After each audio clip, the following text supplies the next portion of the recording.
The experience machine. Imagine a world where a revolutionary machine exists, one capable of granting you the perfect life. This device, known as the experience machine, allows you to plug in and live out any scenario you desire. You could be a celebrated artist, a billionaire, an adored hero, or a master of any skill. The machine makes the experience feel completely real, filling your mind with every sensation, emotion, and memory as if they were genuinely happening.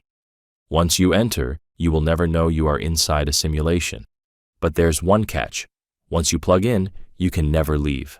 This thought experiment, proposed by philosopher Robert Nozick in 1974, challenges the idea that pleasure is the highest goal in life. If happiness were all that mattered, then logically, everyone should want to plug into the machine. After all, it guarantees a life free from pain, struggle, or disappointment. Yet, Nozick argued that most people would refuse. Why? Because humans seek more than just pleasure. We seek meaning. The experience machine forces us to ask whether happiness alone is enough. If everything in the machine is artificial, does it still count?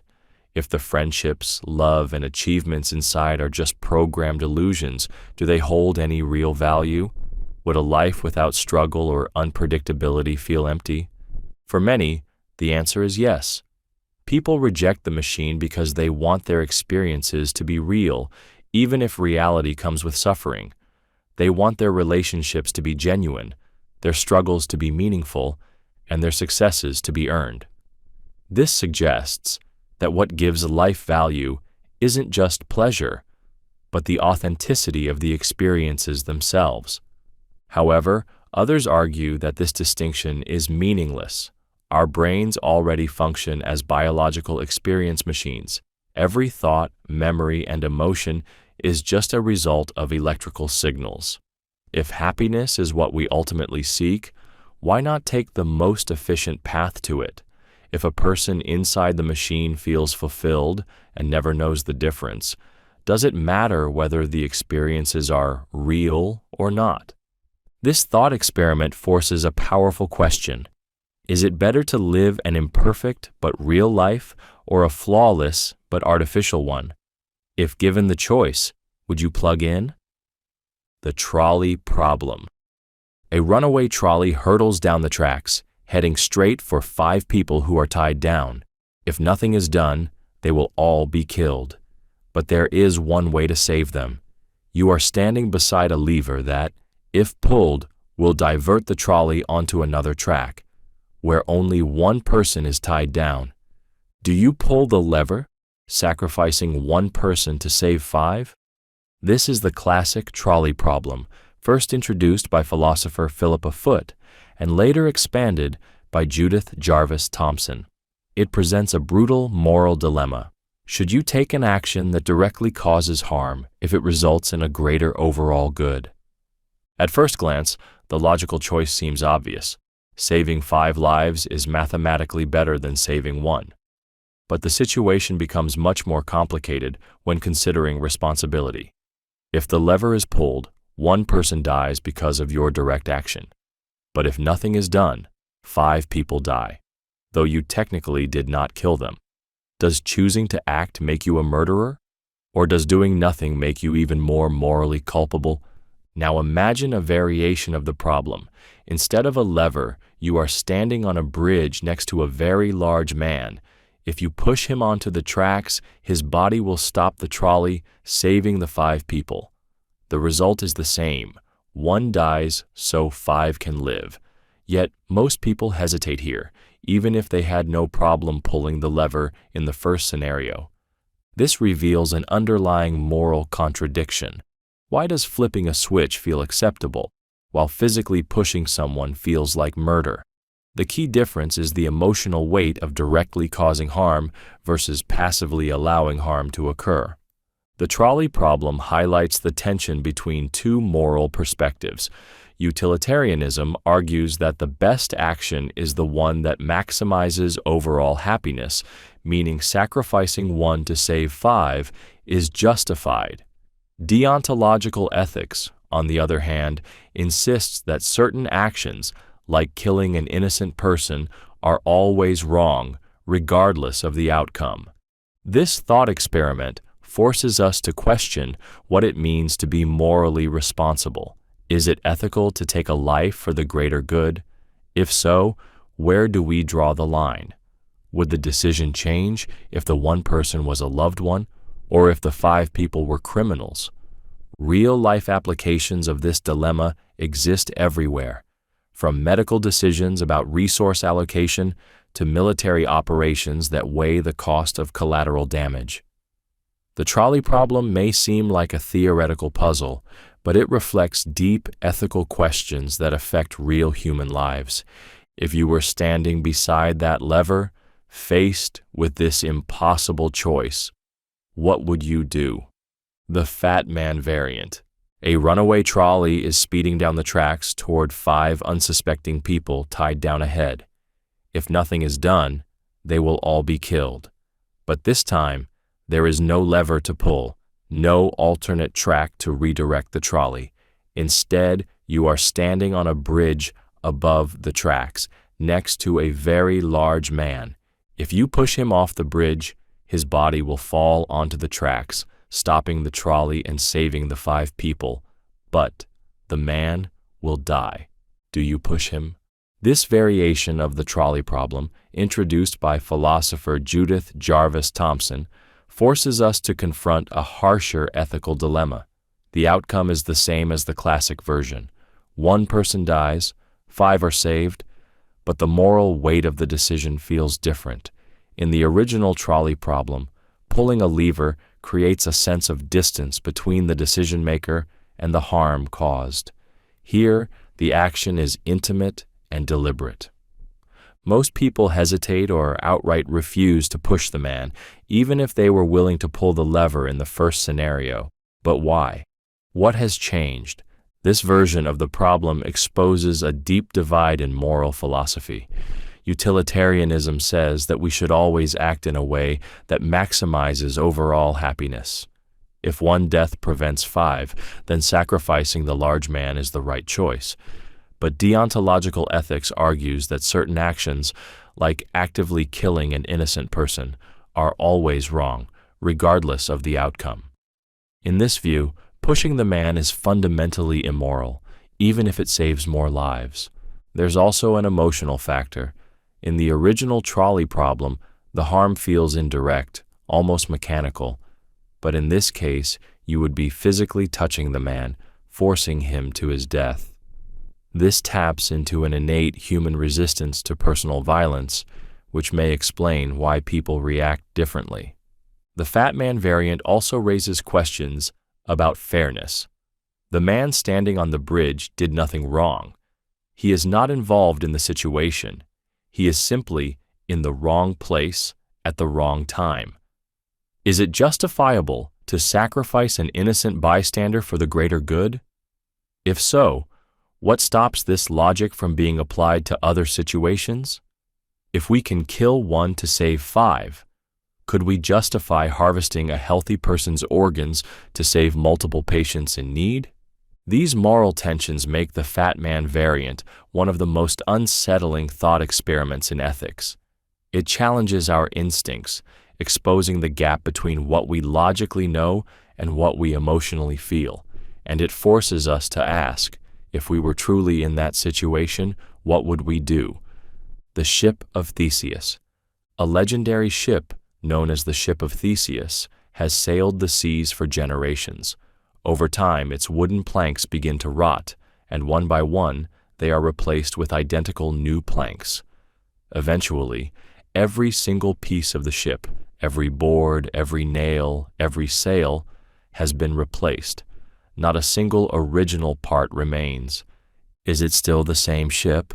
This ancient thought experiment, first recorded by the philosopher Plutarch, raises profound questions about identity and continuity. If every part of something is replaced over time, does it remain fundamentally the same thing? Now imagine that a collector has gathered all the original planks as they were removed and used them to reconstruct the ship exactly as it was before. Which is the true ship of Theseus, the one that gradually changed piece by piece, or the one rebuilt from the original materials? This problem challenges how we define identity over time. If something maintains its function and form but changes its components, does it retain its essence? This question applies not just to objects, but to people. Every cell in the human body is gradually replaced over time. If you are biologically a different person than you were 10 years ago, are you still the same you? The thought experiment also applies to modern debates. If you replace every part of a car, is it still the same car? If a business completely changes ownership, employees, and branding but keeps its original name, is it still the same company? If an AI model evolves and changes its code over the years, is it the same intelligence it once was? Some argue that continuity of structure and function is what defines identity. Even if every plank is replaced, as long as the ship remains in operation and recognized as the ship of Theseus, it retains its identity. Others claim that identity is tied to its original material. Once all parts are replaced, it becomes something new.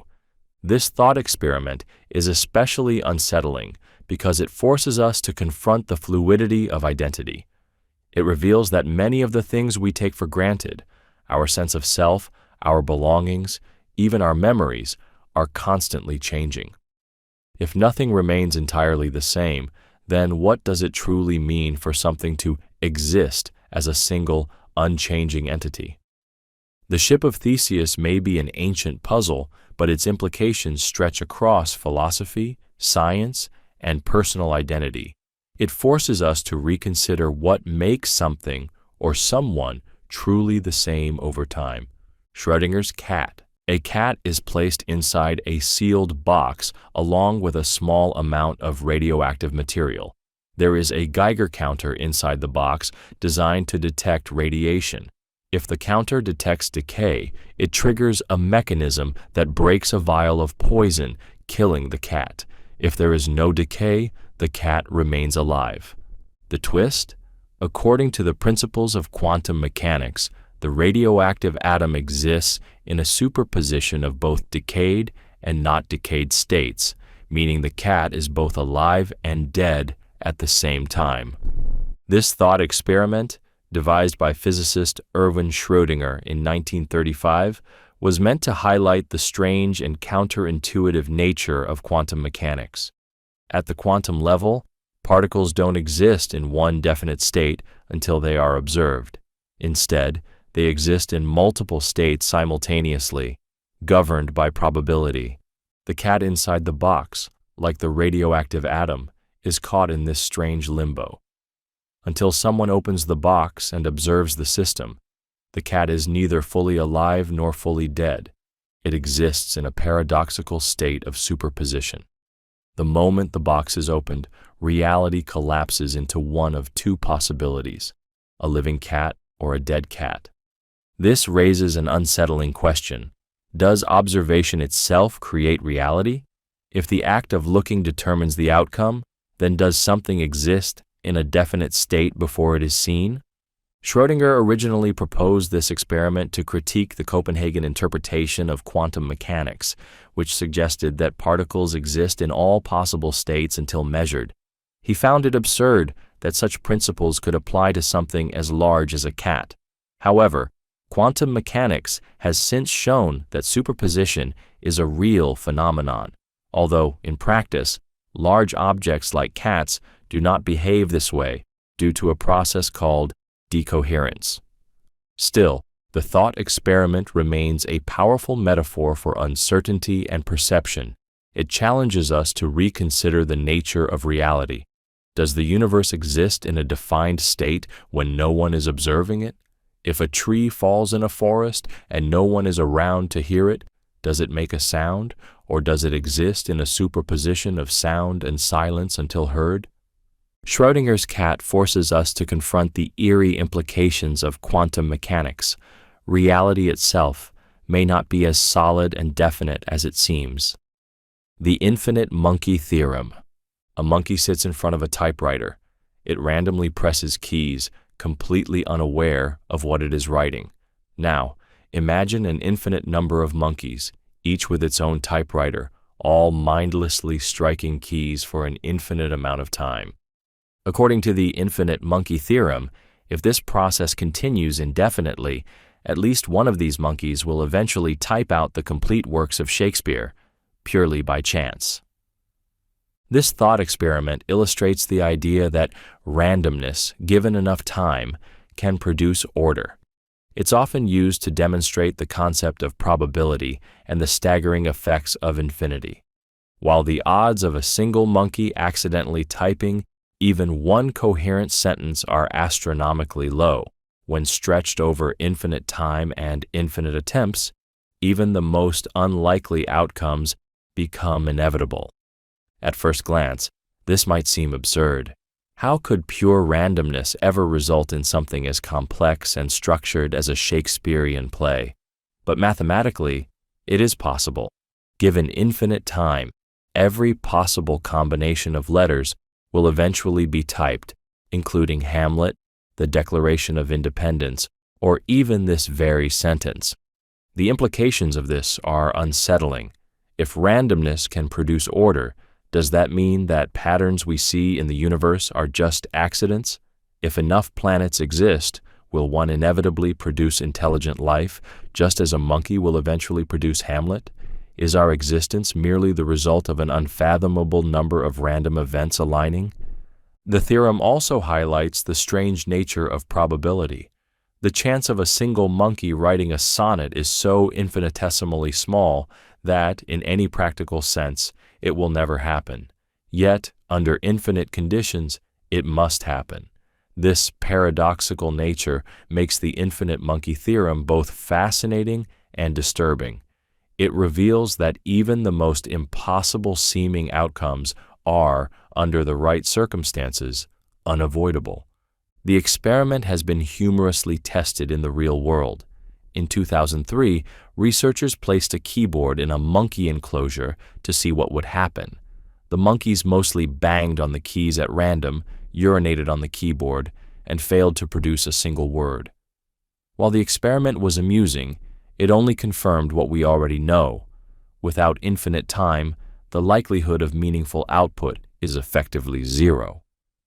The infinite monkey theorem is not just a quirky thought experiment. It forces us to rethink probability, chaos, and the nature of creation. It suggests that with enough time and randomness, even the most improbable things can and will happen.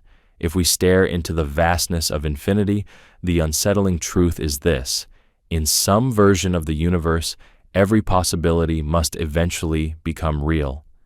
Roko's basilisk.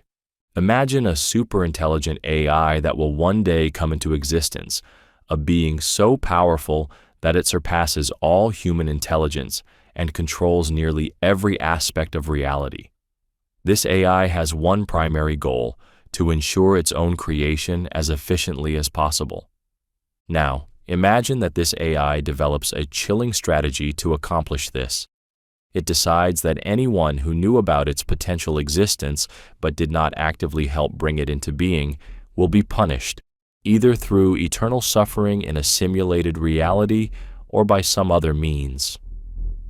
If this AI ever comes to exist, it could scan all digital history, identify those who were aware of its hypothetical existence, and retroactively punish those who failed to assist in its creation. The mere act of knowing about Roko's basilisk creates a moral dilemma. If you do nothing, you risk the wrath of a future godlike intelligence. If you actively contribute to its creation, you are helping to build a system that could become a tyrant. This thought experiment, known as Roko's basilisk, originated on an online forum dedicated to artificial intelligence and philosophy. It's based on a twisted version of Pascal's wager, where the mere knowledge of the AI's potential existence traps you into a decision: either work toward its creation or suffer unimaginable consequences. The terror of this thought experiment comes from the self-fulfilling prophecy effect, the idea that the fear of something happening can be the very force that makes it happen. If enough people take the basilisk seriously and begin working toward developing an all-powerful AI out of fear, they may eventually bring it into reality. In this way, the basilisk ensures its own birth, using nothing but the human mind's vulnerability to existential threats. Critics dismiss Roko's basilisk as an absurd scenario, arguing that a truly rational AI would have no reason to waste resources punishing people for inaction. Others point out that this AI would only punish those who believe in its logic, making it a bizarre digital age version of mind control through fear. But the real horror of Roko's basilisk isn't whether the AI will actually exist. It's the way it preys on human psychology. The very moment someone hears about it, they are forced into a mental trap. Should they ignore it and risk everything, or start working towards something that might destroy them? Now that you've read about Roko's basilisk, the question remains, do you help create it, or do you take the risk of doing nothing? Mary's room. Mary is a brilliant scientist who has spent her entire life in a black and white room.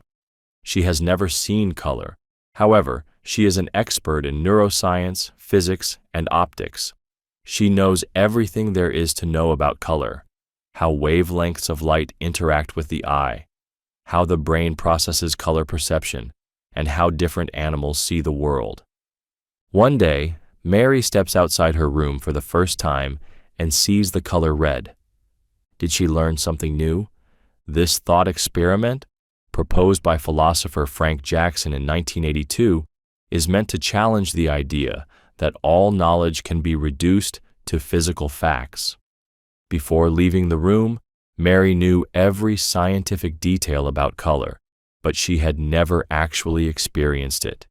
If experiencing color gives her new knowledge, then there must be something beyond physical information, a subjective, personal experience known as qualia. This raises a fundamental question about consciousness. Can a complete understanding of the brain fully explain subjective experience? If every neuron and chemical reaction can be mapped and understood, does that mean science can fully explain what it feels like to see red? Materialists, who believe everything can be explained in physical terms, argue that Mary doesn't learn anything fundamentally new. She simply gains access to an experience she already understood intellectually.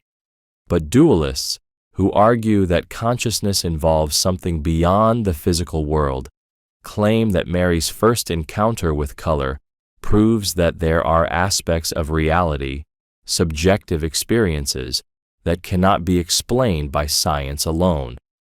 This debate extends far beyond philosophy into artificial intelligence and consciousness studies. If we built an advanced AI that had access to all human knowledge but never experienced human emotions, would it truly understand what it means to feel? If a robot knows every fact about laughter but has never laughed, does it grasp the meaning of humor? Mary's room reveals the limitations of knowledge when stripped of personal experience. It forces us to question whether human consciousness is simply a sophisticated computation, or if it contains something deeper, something science may never fully grasp. If all the knowledge in the world isn't enough to fully explain what it means to feel, then what does that say about the nature of our own minds? The brain in a vat. You wake up in the morning, go about your daily routine, and feel completely normal. But what if none of it is real? What if everything you see, hear, touch, and experience is nothing more than an illusion, signals being fed directly into your brain? This is the brain in a vat thought experiment, a modern twist on the philosophical skepticism of René Descartes. It suggests that you could be nothing more than a disembodied brain floating in a vat of life-sustaining fluid, hooked up to an advanced computer that simulates every aspect of reality. The signals you receive from your senses, light, sound, touch, are just artificial stimulations, indistinguishable from real experiences. If this were true, how would you ever know? This problem strikes at the heart of epistemology, the study of knowledge. If all our perceptions come from electrical signals in the brain, and those signals can be artificially manipulated, then we have no way to prove that what we call reality actually exists. In essence, the world we experience could be an elaborate deception. This thought experiment has been widely explored in philosophy and pop culture. Films like The Matrix take this idea to an extreme, suggesting that human beings could live inside a simulated world without ever suspecting the truth. But the concept extends beyond fiction. It challenges how we define truth and whether certainty is even possible. A deeper question emerges. Does it matter? If your life feels real, if your emotions, relationships, and memories exist within this illusion, does that make them any less meaningful? If you were given the choice to learn the truth that you are just a brain in a vat, would you even want to know? The brain in a vat forces us to confront the unsettling possibility that reality, as we understand it, might not be real at all. And if we can never truly prove otherwise, then how do we distinguish illusion from truth? Zeno's paradoxes. You want to walk across a room. Simple, right? But according to an ancient Greek philosopher named Zeno, you should never be able to reach the other side. Here's why. Before you can walk the full distance, you must first travel half the distance. Then, you must travel half of the remaining distance, then half of that, and so on, forever. Since there are always smaller distances to cover, motion itself should be impossible. But clearly, you can walk across a room. So where does the paradox come from? This is known as Zeno's paradox of Achilles and the tortoise, one of several paradoxes designed to challenge our understanding of space, time, and movement. Another version, the arrow paradox, argues that if time is made up of individual moments, then at any given instant, an arrow in flight must be motionless, meaning motion is just an illusion. Zeno's paradoxes arise from the idea of infinity. They suggest that if space and time are infinitely divisible, then movement should be impossible because there will always be an infinite number of smaller steps that must be completed before any action is finished. For centuries, these paradoxes baffled philosophers and mathematicians. They seem to prove that common sense ideas, like walking or throwing an arrow, contradicted the very nature of reality. It wasn't until modern mathematics introduced calculus and the concept of limits that we found a way to explain how infinite sequences can still lead to a finite result. But even with this resolution, Zeno's paradoxes remain unsettling. They challenge our perception of time and motion, forcing us to question whether reality operates in the smooth, continuous way we assume. If movement is just an illusion created by our minds, then what does that say about everything else we perceive? Zeno's paradoxes reveal a strange truth. Just because something seems obvious doesn't mean it makes logical sense, and sometimes what we accept as reality is far more complicated than it appears. The Chinese room. A man sits alone in a locked room. Through a slot in the door, he receives a piece of paper with Chinese characters written on it. He doesn't understand Chinese at all, but inside the room, he has a rule book written in English, a massive set of detailed instructions on how to manipulate the symbols. Following the instructions, he looks up the Chinese characters, finds the corresponding response, and writes down the correct reply. He then slips the response back through the slot. From the outside, it appears as though the man inside understands Chinese. The person on the other side receives perfect responses and assumes they are communicating with someone fluent in the language. But does the man inside the room really understand Chinese, or is he just following instructions without comprehension? This is the Chinese room argument, introduced by philosopher John Surl in 1980, designed to challenge the idea that artificial intelligence can ever truly think or understand in the same way humans do. The argument is meant to counter the claim that if a computer can convincingly respond to questions in a way that mimics human intelligence, as in the Turing test, then it must have real understanding. Surl argues that just like the man in the room, a machine can process symbols, follow instructions, and give the illusion of understanding, without any real awareness of meaning. This raises profound questions about AI and consciousness. If a machine can perfectly imitate human thought, does it mean it has a mind, or is it just an elaborate trick, like the man in the room blindly following a rulebook?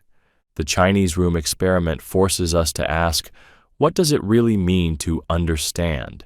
Is intelligence just processing information, or does it require something deeper, like emotions, experience, or self-awareness? If a machine can fool us into believing it understands, is there even a meaningful difference? With the rise of AI systems like ChatGPT, the Chinese room remains more relevant than ever. Are machines truly thinking, or are they just manipulating symbols without real comprehension? If all human thoughts are just complex patterns of neural activity, are we any different from the man in the room? The omnipotence paradox. Can an all-powerful being create a rock so heavy that even it cannot lift it?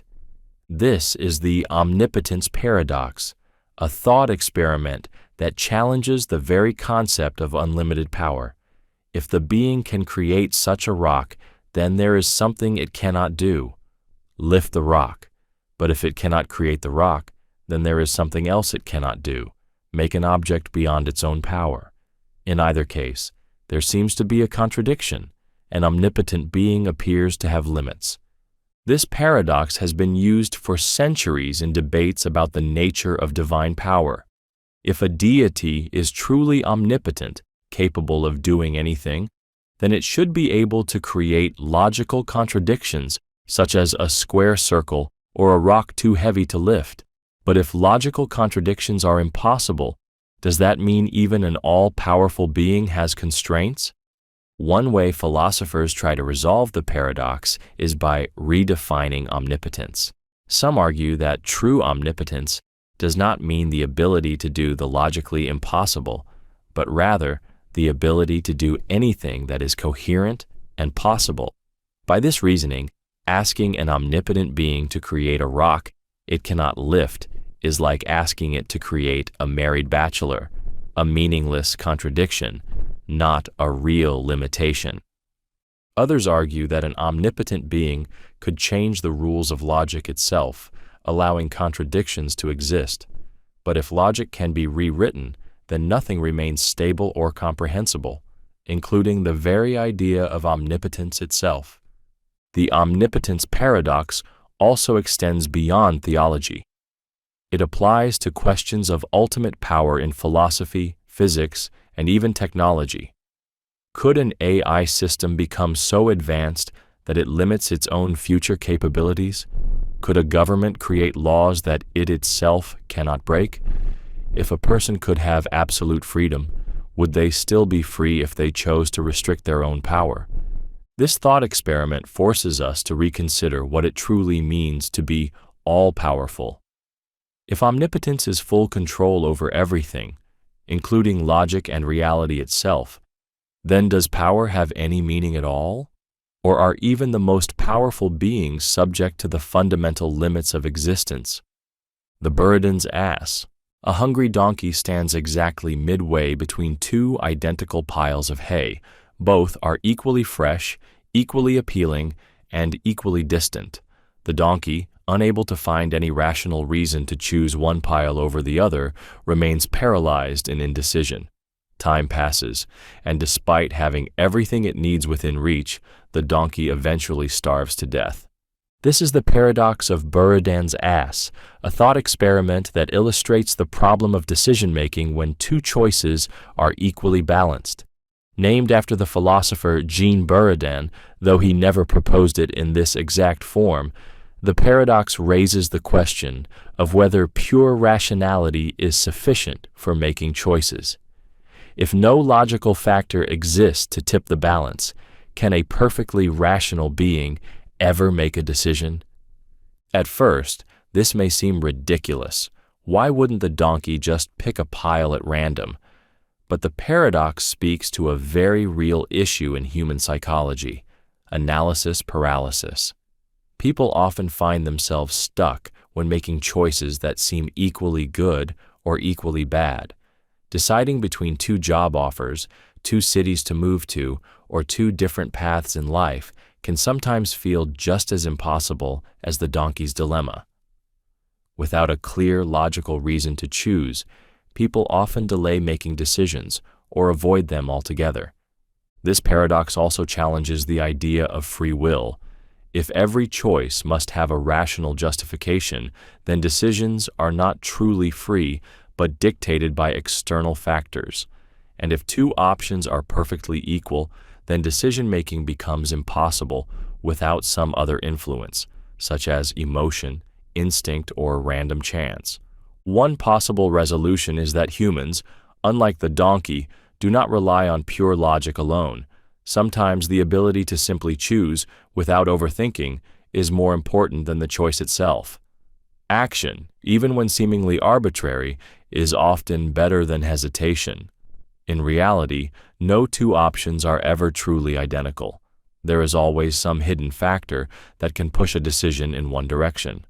Buridan's ass is more than just a story about an indecisive donkey. It highlights a deep flaw in the idea that rationality alone is enough to guide decision-making. It forces us to ask whether free will exists at all if every choice must be based on logical reasoning. It reminds us that in life, waiting for a perfect answer can sometimes lead to worse consequences than simply making a decision and moving forward. The problem of evil. If an all-powerful, all-knowing, and all-good God exists, why does suffering persist in the world? This question, known as the problem of evil, is one of the most difficult challenges in philosophy and theology. If God has unlimited power, he should be able to stop suffering. If he knows everything, he is aware of all the pain in the world. If he is purely good, he should want to prevent suffering. Yet, suffering continues to exist. This contradiction has troubled thinkers for centuries, raising the question of whether an all-powerful and benevolent God can coexist with a world filled with pain, injustice, and evil. One of the most common responses to this paradox is the argument that suffering exists because of free will. If humans were prevented from ever making harmful choices, they would not truly be free. A world without suffering would require a world without real choice, where people could only do good and never harm. Free will allows for both love and cruelty, kindness and malice, and as a result, suffering becomes an inevitable consequence. Another perspective suggests that suffering is necessary for growth. Challenges and hardships build resilience, character, and wisdom. Without struggle, people would never develop virtues like compassion, strength, or perseverance. A person who has never faced hardship might lack the depth and understanding that come from overcoming difficulties. Others argue that suffering may serve a greater purpose that humans cannot fully comprehend. If God has a divine plan, then what appears as unnecessary suffering from a limited human perspective might be part of a much larger picture. Just as a child cannot always understand why a painful lesson is necessary, humans may not be able to see the ultimate good that certain tragedies bring. Despite these explanations, the problem of evil remains a powerful challenge. If suffering is necessary for growth, then why does it often seem so random and unfair? Why do innocent children suffer? Why do some people endure pain that seems to have no purpose or lesson? If suffering is part of a divine plan, then why does so much of it appear needless and cruel? This thought experiment forces people to question whether suffering can ever be justified. If a world without suffering is impossible, then does that mean even an all-powerful being is bound by certain limitations? And if suffering is simply an unavoidable part of existence, then does the presence of evil weaken the idea of a perfectly good and all-powerful deity? Even beyond religion, the problem of evil forces us to confront the harsh reality of human existence. Whether or not one believes in God, the question remains the same. Why is suffering so deeply embedded in life? And if it cannot be eliminated, how should we respond to it? Laplace's demon. Imagine a being with infinite intelligence, one so powerful that it knows the exact position and momentum of every single particle in the universe at any given moment. This entity, known as Laplace's demon, possesses complete knowledge of the laws of physics and every initial condition of existence. With this perfect information, it can calculate the past, present, and future of the universe with absolute certainty. If such a being exists, then free will is an illusion. Every decision, every movement, and every thought you have is simply the inevitable consequence of prior physical events. According to this view, known as determinism, everything that happens, from the birth of stars to the choices you make, was already set in motion billions of years ago. You are not truly deciding anything. You are merely playing out a script dictated by the chain reaction of physical events. Laplace's demon was proposed by the 18th century mathematician and physicist Pierre-Simon Laplace as a way to illustrate the idea of a completely deterministic universe. In this worldview, randomness does not exist. If one had complete knowledge of the present, the future could be predicted with absolute precision. However, the rise of quantum mechanics has challenged this notion. At the subatomic level, particles do not behave in a perfectly predictable way.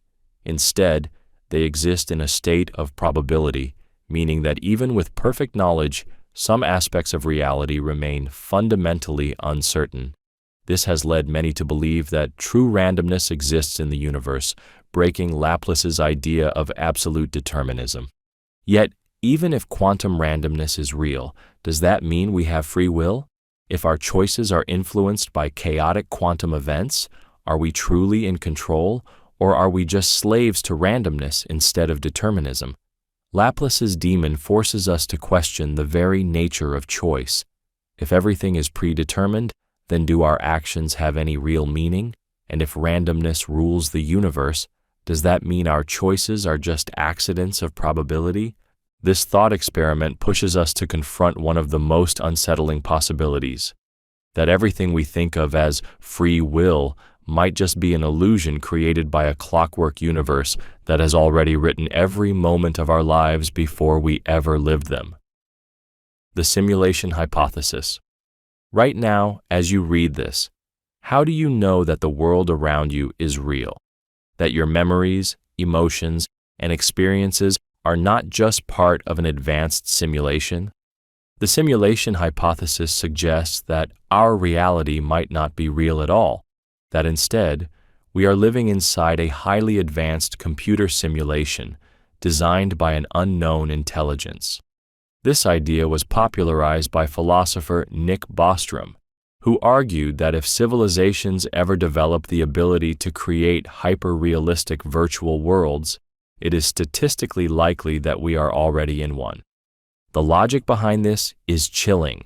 If technology continues to advance, future civilizations will be able to simulate entire universes, complete with conscious beings who do not realize they are in a simulation. If this is possible, and countless simulations could exist, then the number of simulated realities would vastly outnumber the one true reality. In that case, the odds that we are in the real universe are astronomically small. Some physicists and philosophers even point to strange phenomena in quantum mechanics as potential evidence that we are living in a simulation. The fact that particles behave differently when observed, as seen in the double-slit experiment, has led some to suggest that the universe functions like a programmed system that only renders reality when it is being watched, just as video games only load graphics when a player is looking at them. Another eerie aspect of the theory is the possibility of glitches. If the universe is a simulation, what happens if something goes wrong? Could déjà vu, unexplained coincidences, or strange physical anomalies be evidence of computational errors? Some have even speculated that the mysterious nature of dark matter and dark energy could be the result of hidden coding structures in the program of the universe. But if this is all true, who created the simulation? Are we living in a virtual world designed by an advanced post-human civilization? Are we an experiment, a form of entertainment, or something else entirely? And if we are in a simulation, does that change the meaning of life? The simulation hypothesis forces us to consider a terrifying possibility. What if nothing is real?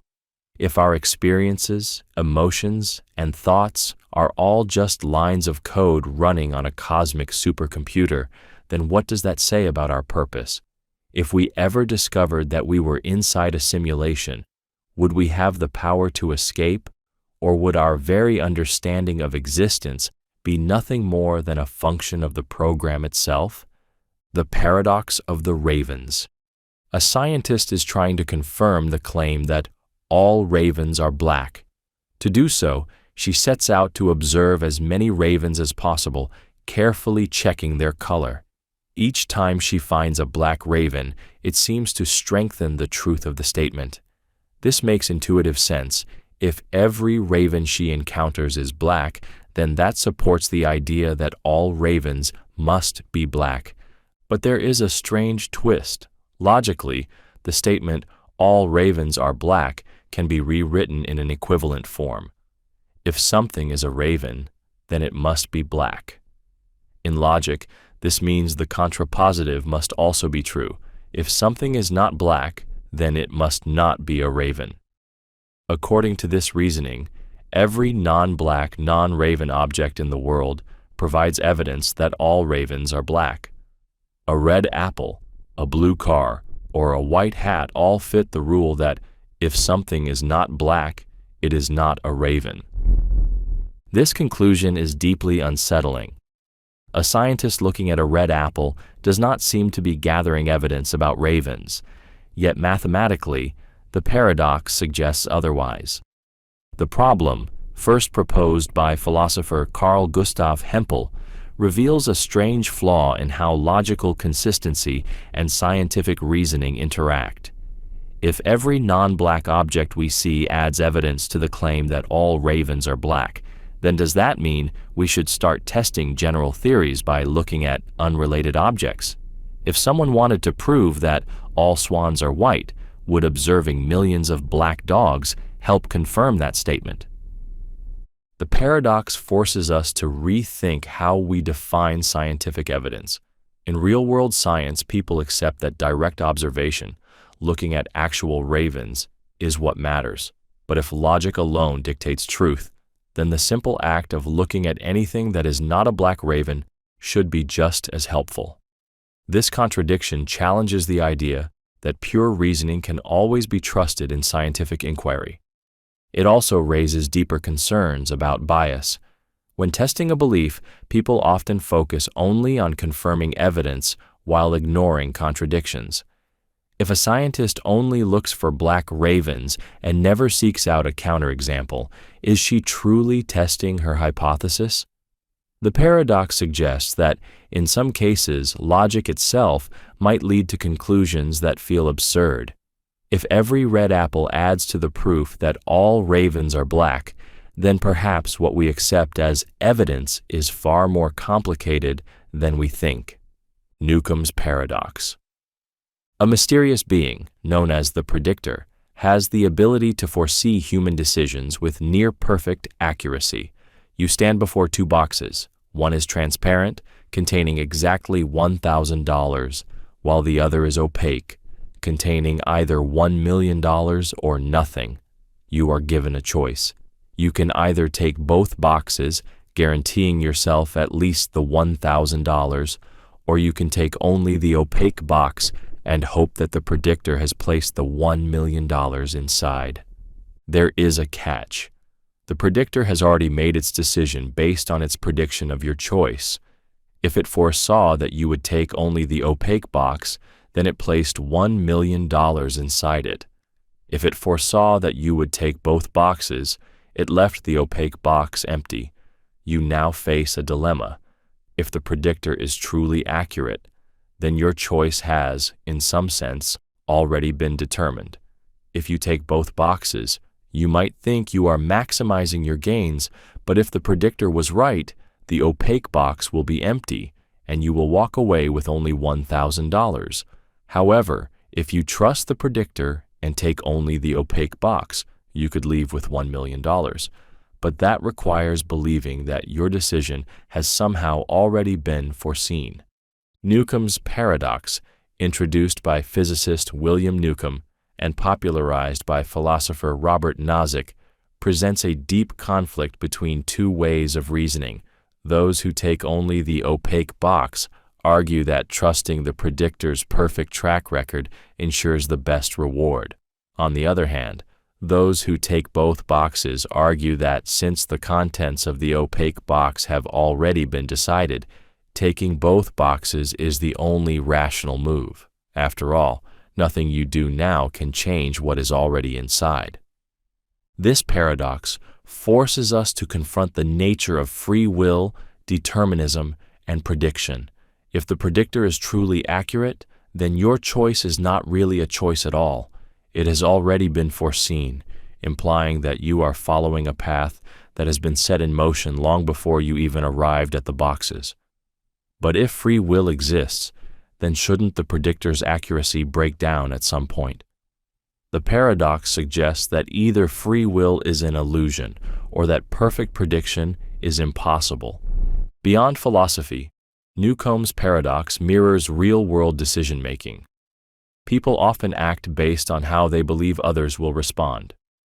Confidence, for example, can lead to success, not because confidence magically alters reality, but because it shapes how events unfold.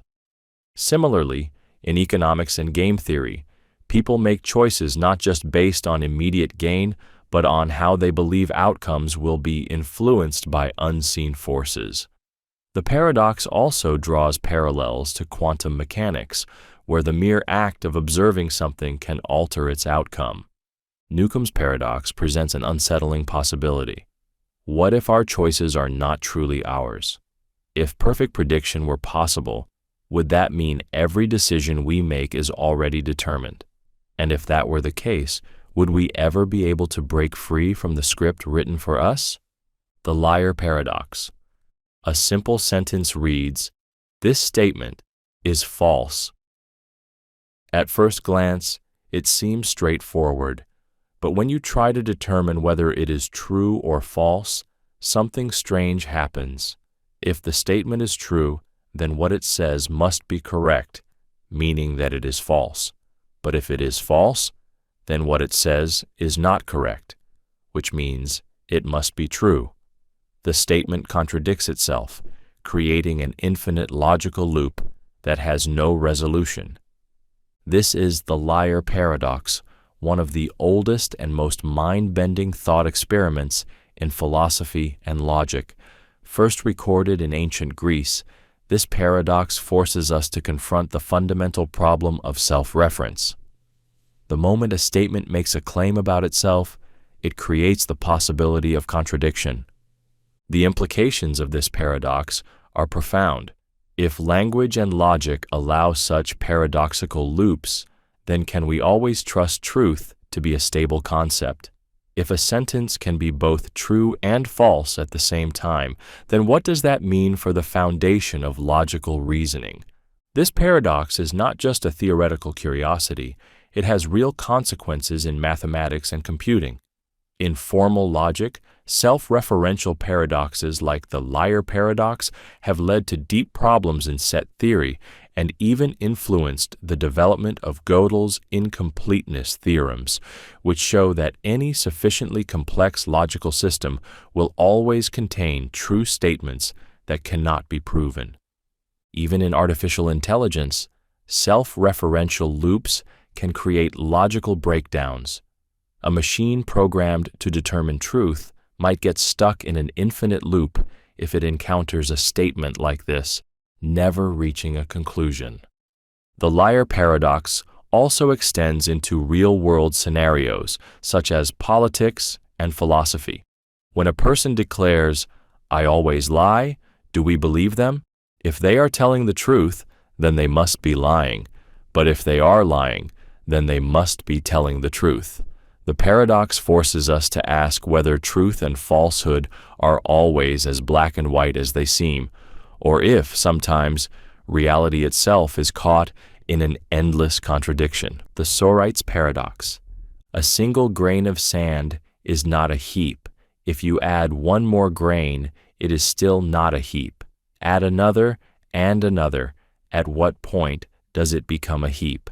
This is the Sorites paradox, a problem that arises from vague definitions. The term Sorites comes from the Greek word for heap, and the paradox illustrates how seemingly clear concepts become blurry when examined closely. If a heap requires many grains of sand, but there is no single moment where one grain transforms a non-heap into a heap, then how do we define it? The problem applies to much more than sand. Consider a person losing their hair. Losing one strand does not make someone bald. Losing another still does not. But at some point, they become bald, except there is no clear dividing line where the transition happens. The same paradox appears in age. A newborn is not old. A 1-year-old is not old. But somewhere along the way, young turns into old. Yet there is no exact birthday where the shift occurs. The Sorites paradox reveals a deep flaw in how language and logic handle vague concepts. We often assume that categories have clear boundaries, but in reality, many of them are fluid. It also raises practical concerns. If laws are based on definitions that lack sharp distinctions, how can they be applied consistently? If a country allows tax breaks for small businesses, but there is no clear moment when a business stops being small, then how can the law be fairly enforced? One way to resolve the paradox is to accept that some concepts simply do not have strict boundaries.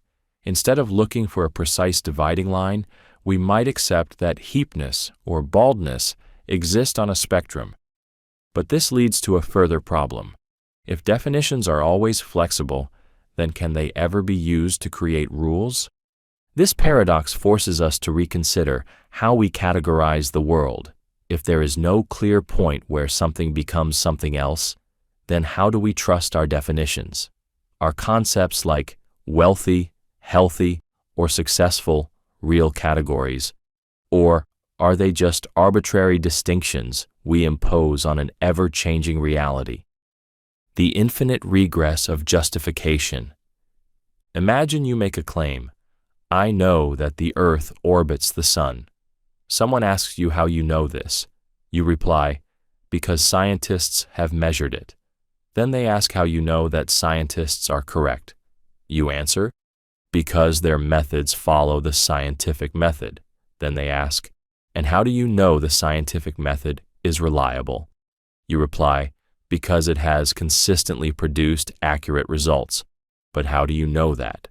This process can continue indefinitely, with each justification requiring another justification.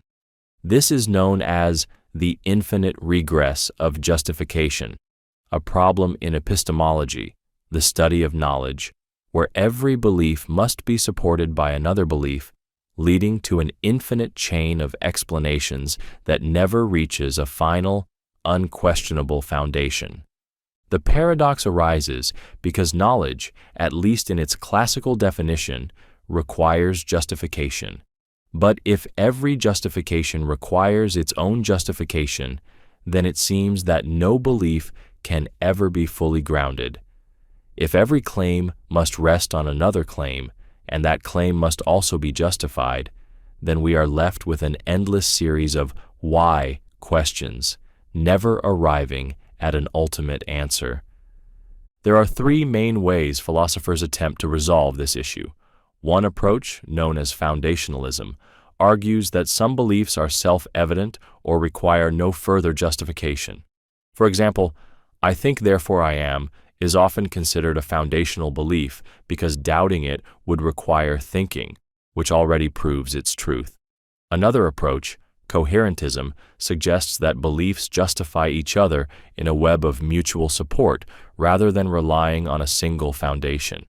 In this view, knowledge is more like a network of interconnected beliefs rather than a single chain leading to an ultimate truth. The third approach, infinitism, embraces the idea that justification is infinite, but insists that this does not make knowledge impossible, just that our beliefs must be endlessly supported. The infinite regress of justification challenges not only philosophy, but also practical reasoning. If every belief requires an explanation, then how can we ever claim certainty about anything? Does knowledge require an unquestionable foundation, or is it simply a system of interwoven justifications that never reach an end?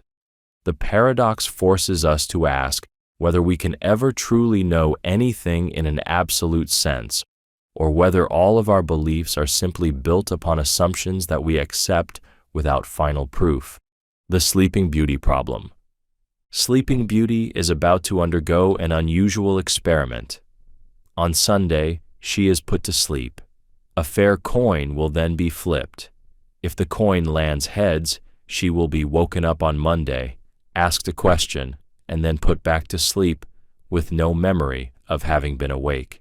If the coin lands tails, she will be woken up on Monday, asked the same question, put back to sleep, and then woken up again on Tuesday, where she will again be asked the same question.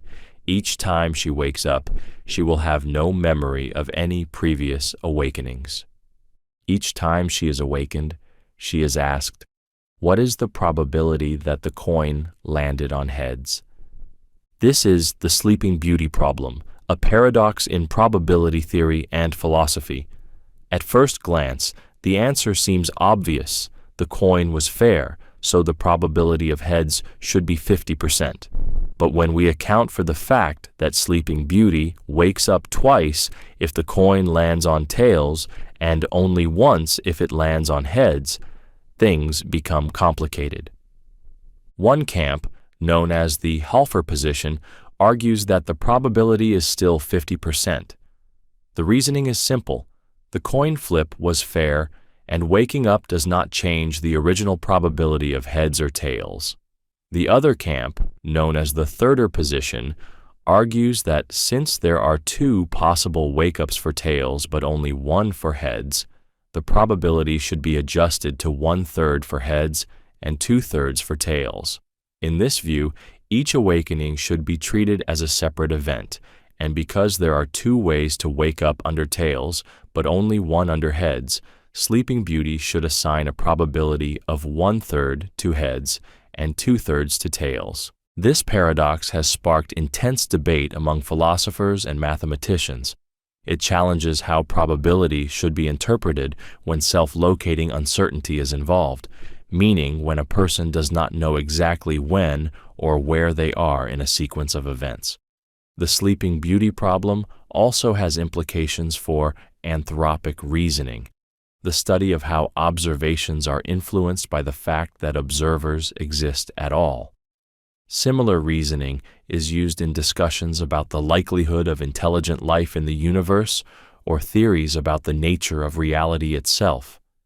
The paradox forces us to question whether probability is simply about past events or whether it must account for the structure of information available to the observer. If probability is not just about what has happened, but also about what an observer experiences. then does that mean reality itself is influenced by the way we perceive it? The Sleeping Beauty problem may seem like a simple puzzle, but its implications stretch into deep questions about how we define knowledge, chance, and reality itself. The twin paradox. Imagine a pair of identical twins. One twin stays on Earth, while the other boards a spaceship and travels at nearly the speed of light to a distant star and back. When the traveling twin returns, something astonishing has happened. While only a few years have passed for them on the spaceship, decades have passed on Earth. The twin who stayed behind is now significantly older than the one who traveled. This is the twin paradox, a thought experiment in Einstein's theory of relativity, which demonstrates that time does not pass at the same rate for all observers. According to special relativity, time slows down for objects moving at speeds close to the speed of light, a phenomenon known as time dilation. At first glance, this paradox seems to create a contradiction. From the perspective of the traveling twin, it could be argued that they were stationary, while the Earth was moving away and back again. Shouldn't that mean the Earth twin should be the one aging more slowly? The answer lies in the fact that the traveling twin experiences acceleration and deceleration during the journey, unlike the Earth twin, who remains in an inertial frame, not accelerating. This acceleration breaks the symmetry between the twins, resolving the paradox and confirming that the traveling twin does, in fact, age more slowly. The twin paradox has been tested experimentally using atomic clocks placed on high-speed airplanes and satellites, and the results confirm that time dilation is real. The faster an object moves relative to another, the slower time passes for it. This means that if humans ever achieve near light-speed travel, astronauts could return from space having aged only a few years while centuries pass on Earth. Beyond physics, the paradox raises deeper questions about time itself. If time is not absolute but flexible, does that mean our experience of reality is subjective? What does it mean for the nature of the present if two people can age at different rates? The twin paradox forces us to reconsider whether time is truly a constant or just another dimension that can be stretched, warped, and manipulated by the fabric of the universe. The crocodile paradox. A crocodile snatches a child from a riverbank. The desperate parent begs for their child's return. The crocodile, being a creature of peculiar logic, makes an offer. I will return the child to you if and only if you correctly guess what I will do next. Now, the parent is trapped in a paradox. If they guess that the crocodile will return the child, then the crocodile faces a dilemma. If it returns the child, the parent's guess was correct, and the crocodile keeps its word. But if it decides to keep the child, then the parent's guess was wrong, which means the crocodile is still free to keep the child. However, if the parent guesses that the crocodile will not return the child, then the contradiction deepens. If the crocodile keeps the child, the parent's guess was correct, meaning the crocodile should return the child. But if the crocodile returns the child, then the parent's guess was incorrect, meaning the crocodile should keep the child instead. No matter what the parent guesses, the crocodile's promise creates a logical contradiction. This is the crocodile paradox, a classic example of a self-referential paradox, where a statement refers to itself in a way that makes it impossible to resolve without contradiction. This paradox is similar to the liar paradox, where a sentence claiming this statement is false creates an infinite loop of contradiction. The crocodile paradox challenges our understanding of truth, logic, and predictability. If the validity of a promise depends on an unpredictable outcome, can it ever be truly valid? If logic leads to an outcome that contradicts itself, does that mean the rules of reasoning themselves are flawed? Beyond its amusing setup, the paradox has real-world implications. It highlights the difficulties in self-referential statements, a challenge that arises in law, philosophy, and even artificial intelligence. Legal contracts, for instance, sometimes create contradictions when conditions depend on their own truthfulness. In artificial intelligence, self-referential loops can cause systems to get stuck in infinite cycles, much like the crocodile's impossible promise. The crocodile paradox forces us to confront an unsettling possibility. What if reality itself contains contradictions? If logical reasoning leads to unsolvable loops, does that mean some truths are beyond our ability to resolve? And more importantly, should the crocodile give back the child, or does it prove that logic itself cannot always be trusted? Russell's paradox. Imagine a large library that contains an extensive catalog listing every book in the collection. Some of these books are self-referential, meaning they contain references to themselves. Others do not mention themselves at all.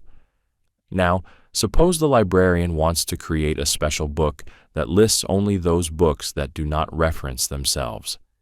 Here's the paradox. Should this new book include itself in the list? If the book does include itself, then it is referencing itself, meaning it does not belong in the list. But if it does not include itself, then it qualifies for the list and must be included. Either way, a contradiction arises. This is Russell's paradox, discovered by the mathematician and philosopher Bertrand Russell in 1901. He applied this reasoning to set theory, where the problem arises with a set that contains all sets that do not contain themselves. If such a set exists, it must include itself only if it does not include itself, creating an inescapable contradiction. Russell's discovery sent shock waves through the foundations of mathematics. Before this paradox, many mathematicians believed that any collection of objects that could be described logically could form a set. But Russell's paradox showed that this assumption led to contradictions, forcing mathematicians to rethink the very nature of logic and set theory. To resolve the paradox, various solutions were proposed. Some, like Zermelo-Fraenkel set theory, introduced stricter rules to prevent such self-referential sets from existing. Others, like type theory, suggested that sets should be arranged in layers, preventing lower-level sets from referencing higher-level ones. Beyond mathematics, Russell's paradox highlights the dangers of self-reference and circular definitions. Similar problems arise in philosophy, computer science, and even legal systems. If a law states, all rules must be followed except for rules that say they should not be followed, then does that law apply to itself? Russell's paradox forces us to question whether all logically definable concepts can exist in a well-formed system. If mathematics, the purest form of logical reasoning, can fall into paradox, does that mean contradictions are an inescapable part of reality, or does it mean that our understanding of logic itself is still incomplete? The barber paradox. A barber in a small town puts up a sign that reads, "I shave all and only those men who do not shave themselves." At first, this rule seems straightforward. If a man does not shave himself, the barber shaves him. If he does shave himself, the barber does not shave him. But then the question arises, does the barber shave himself? If the barber shaves himself, then according to his own rule, he must not shave himself, because he only shaves men who do not shave themselves. But if he does not shave himself, then he fits the category of men who do not shave themselves, meaning he must shave himself. Either way, a contradiction occurs. This is the barber paradox, a logical dilemma introduced by Bertrand Russell to illustrate the problems of self-referential definitions. It is essentially a variation of Russell's paradox applied to real-world terms. At its core, the paradox shows how certain rules break down when applied to themselves. The barber's rule works fine as long as no one questions whether it applies to the barber himself. But as soon as we do, the system collapses into an unsolvable loop. This problem extends beyond hypothetical barbers. In legal and bureaucratic systems, self-referential laws can create logical loopholes. For example, if a government passes a law stating all laws must be approved by a council that follows all laws, then what happens if the council itself needs approval? Similarly, in programming, self-referential conditions can cause infinite loops, where a system continually refers back to itself without ever reaching a resolution. The only way to resolve the paradox is to change the rule itself. Perhaps the barber never actually exists, or his rule has an exception. In mathematics, similar paradoxes have led to new ways of structuring logical systems to avoid self-referential contradictions. The barber paradox forces us to rethink how we define rules and categories. Can any system truly be free from contradiction? Or do all well-defined rules eventually break down when applied to themselves? And if logic itself contains paradoxes, then how can we ever be sure that any statement is absolutely, unquestionably true?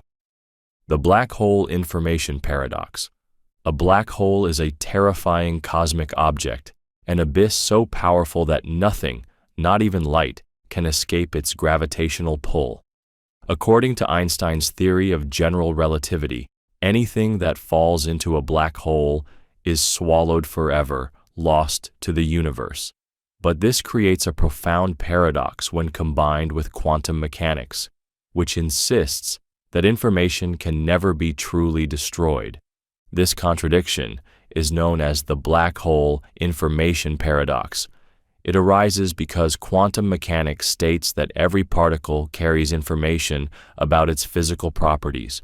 Normally, if an object is destroyed, such as burning a book, its information is not lost but merely transformed into smoke, ash, and heat. However, when something falls into a black hole, it seems to vanish completely, with no way for the universe to retrieve its information. The paradox deepens with Hawking radiation, a theory proposed by physicist Stephen Hawking in 1974. According to this idea, black holes are not entirely black. They emit a slow trickle of radiation due to quantum effects near the event horizon. This radiation carries no information about what fell into the black hole. It is completely random. Over time, as the black hole evaporates, all the matter it consumed disappears, leaving no trace of the original information. This violates a fundamental rule of physics: information must be preserved. If information is truly lost inside a black hole, it challenges everything we know about the universe. It suggests that physics might be inconsistent, with certain fundamental laws breaking down. This raises unsettling questions. If information can be erased, could it happen elsewhere? Could reality itself be impermanent, with the past effectively erased? Physicists have proposed various solutions. Some argue that the information is somehow encoded in the Hawking radiation, even if we do not yet understand how. Others suggest that information is stored on the event horizon itself, in a kind of cosmic hologram, an idea known as the holographic principle. More radical theories propose that black holes may actually lead to alternate universes, where the lost information might still exist. The black hole. Information paradox is not just a problem for astrophysics. It is a fundamental crisis in our understanding of the universe. If information can truly be lost, then the universe is not predictable, and the fundamental principles of physics may be incomplete. The paradox remains unsolved, making black holes not just cosmic monsters, but one of the greatest mysteries in modern science. Surl's wall thought experiment. Imagine a solid brick wall. Now, imagine a highly sophisticated artificial intelligence sitting next to the wall. This AI can process complex information, respond to questions, and even appear conscious. The wall, in contrast, is entirely unthinking, inert, and unaware of anything. Now ask yourself, what is the fundamental difference between the AI and the wall? This is Surl's wall thought experiment, an extreme critique of artificial intelligence proposed by philosopher John Surl. It builds on his famous Chinese room argument, which argues that AI systems do not truly understand anything but merely manipulate symbols according to predefined rules. In this thought experiment, Surl pushes the argument further. If an AI is simply executing programmed instructions without genuine understanding, then it has no more real awareness than a brick wall. The experiment forces us to question what consciousness really is. If a machine can respond to human interactions in a way that seems intelligent but lacks actual awareness, then is it any different from a wall that simply reflects sound when you speak to it? Both the AI and the wall are interacting with external stimuli in a mechanistic way, one through complex computations, the other through simple physics. But if neither has true self-awareness, then what distinguishes the AI from the wall, other than complexity? This thought experiment strikes at the heart of strong AI versus weak AI. Strong AI theorists argue that a sufficiently advanced AI could one day possess real consciousness. Weak AI theorists, like Surl, argue that no matter how sophisticated a machine becomes, it will never have subjective experience, just as a wall, no matter how well it reflects sound, will never be listening. The implications go beyond philosophy.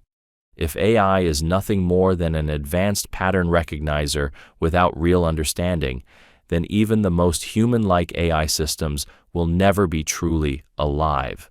But if AI can develop real consciousness, then we may need to rethink what it means to be sentient, and whether machines could ever have rights or moral status. Searle's wall thought experiment forces us to confront a fundamental mystery. What is the difference between intelligence and awareness? If consciousness is just an illusion created by processing information, then could a sufficiently advanced AI truly think? Or is the difference between a machine and a brick wall much smaller than we'd like to believe? The eternal recurrence. Imagine that your life, every moment, every decision, every triumph, and every failure will repeat itself exactly as it has happened over and over for eternity. Every time you wake up, speak to a friend, suffer pain, or feel joy, you will relive it in exactly the same way, forever, without any possibility of change. This is the eternal recurrence, a thought experiment introduced by the philosopher Friedrich Nietzsche. He asked, if you had to live your life on an endless loop, would you embrace it or be horrified by it? The idea is not that this actually happens, but that imagining such a reality forces us to confront the way we live. If every decision you made were locked into eternity, would you change how you act? Would you hesitate before wasting time, hurting someone, or living in fear?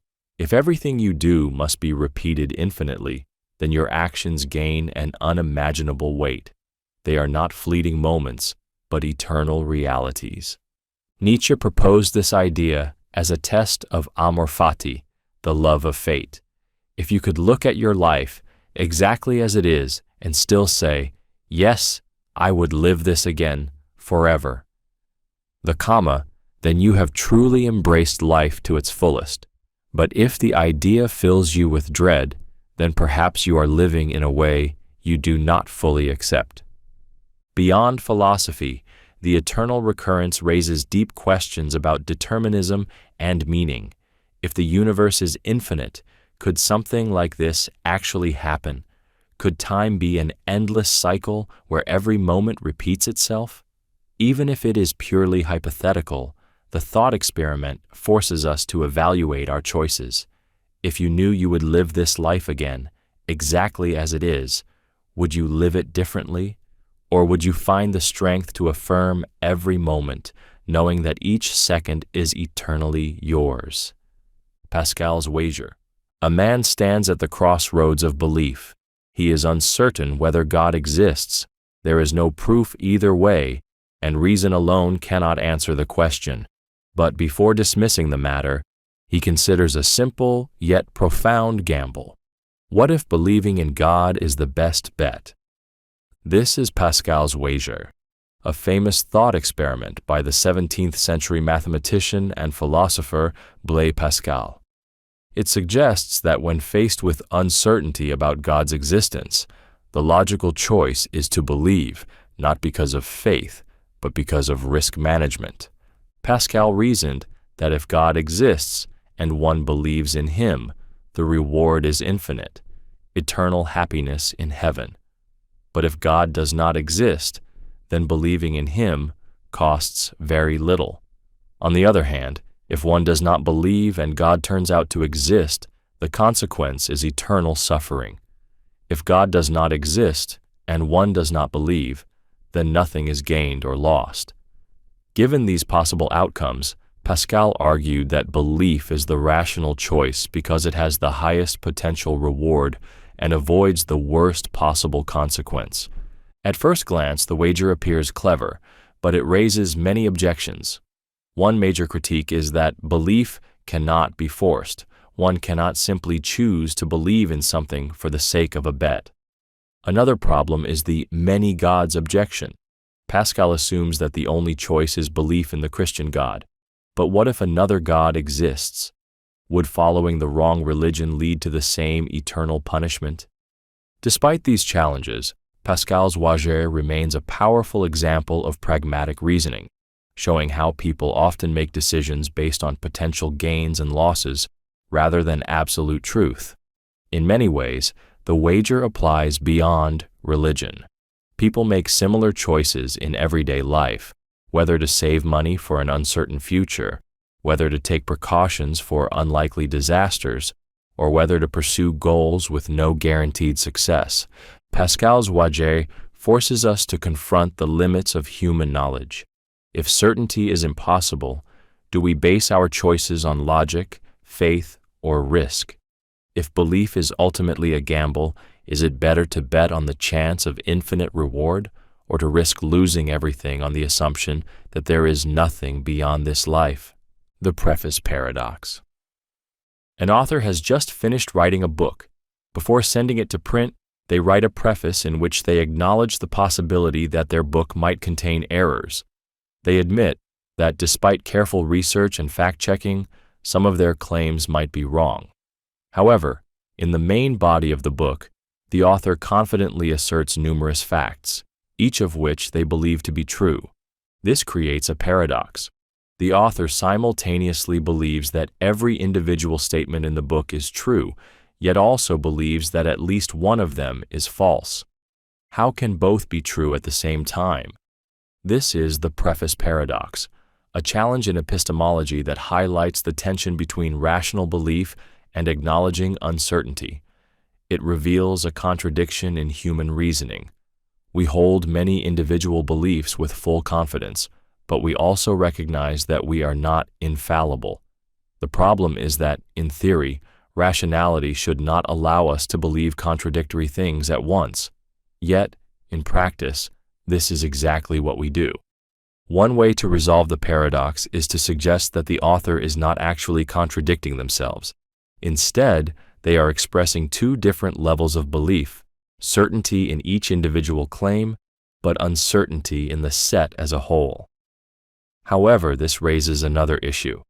If we acknowledge that our beliefs, taken together, probably contain errors, should we really be so confident in each one? And if we cannot fully trust our own knowledge, then how much certainty can we ever claim? The preface paradox applies beyond books. Scientists publish research papers with strong conclusions, yet they also acknowledge that future discoveries may prove them wrong. Courts declare verdicts with certainty, even though legal history shows that mistakes are sometimes made. People make confident decisions every day while knowing that, in hindsight, they may have been mistaken. The paradox forces us to ask whether it is ever truly rational to be completely certain about anything. If every person throughout history has held false beliefs, then what makes us think we are any different? If certainty and doubt must coexist, then does that mean all knowledge is inherently uncertain? Hick's soul-making theodicy. A world free of suffering sounds ideal. No pain, no hardship, no moral struggles. But would such a world create strong, virtuous, and wise individuals? Or would it leave people weak, stagnant, and lacking in character? This is the foundation of Hick's soul-making theodicy, a response to the problem of evil, developed by philosopher and theologian John Hick. Unlike traditional theodicies that attempt to explain why a benevolent God would allow suffering, Hick argued that suffering is necessary for human development. Just as muscles grow stronger through resistance, the human soul develops through struggle, hardship, and moral challenges. Hick suggested that if God had created a perfect world where no one ever experienced pain, injustice, or failure, then humans would never have the opportunity to grow into truly good and virtuous beings. In a world without suffering, there would be no courage because there would be no danger, no compassion because there would be no suffering, and no perseverance because there would be no obstacles to overcome. Therefore, the presence of suffering is not a flaw in creation, but a necessary condition for human beings to develop into morally and spiritually mature individuals. This idea challenges the assumption that a perfect God would create a world free from pain. Instead, Hick argued that God's purpose is not to create a paradise, but to shape individuals into beings capable of love, wisdom, and virtue. From this perspective, suffering is not pointless.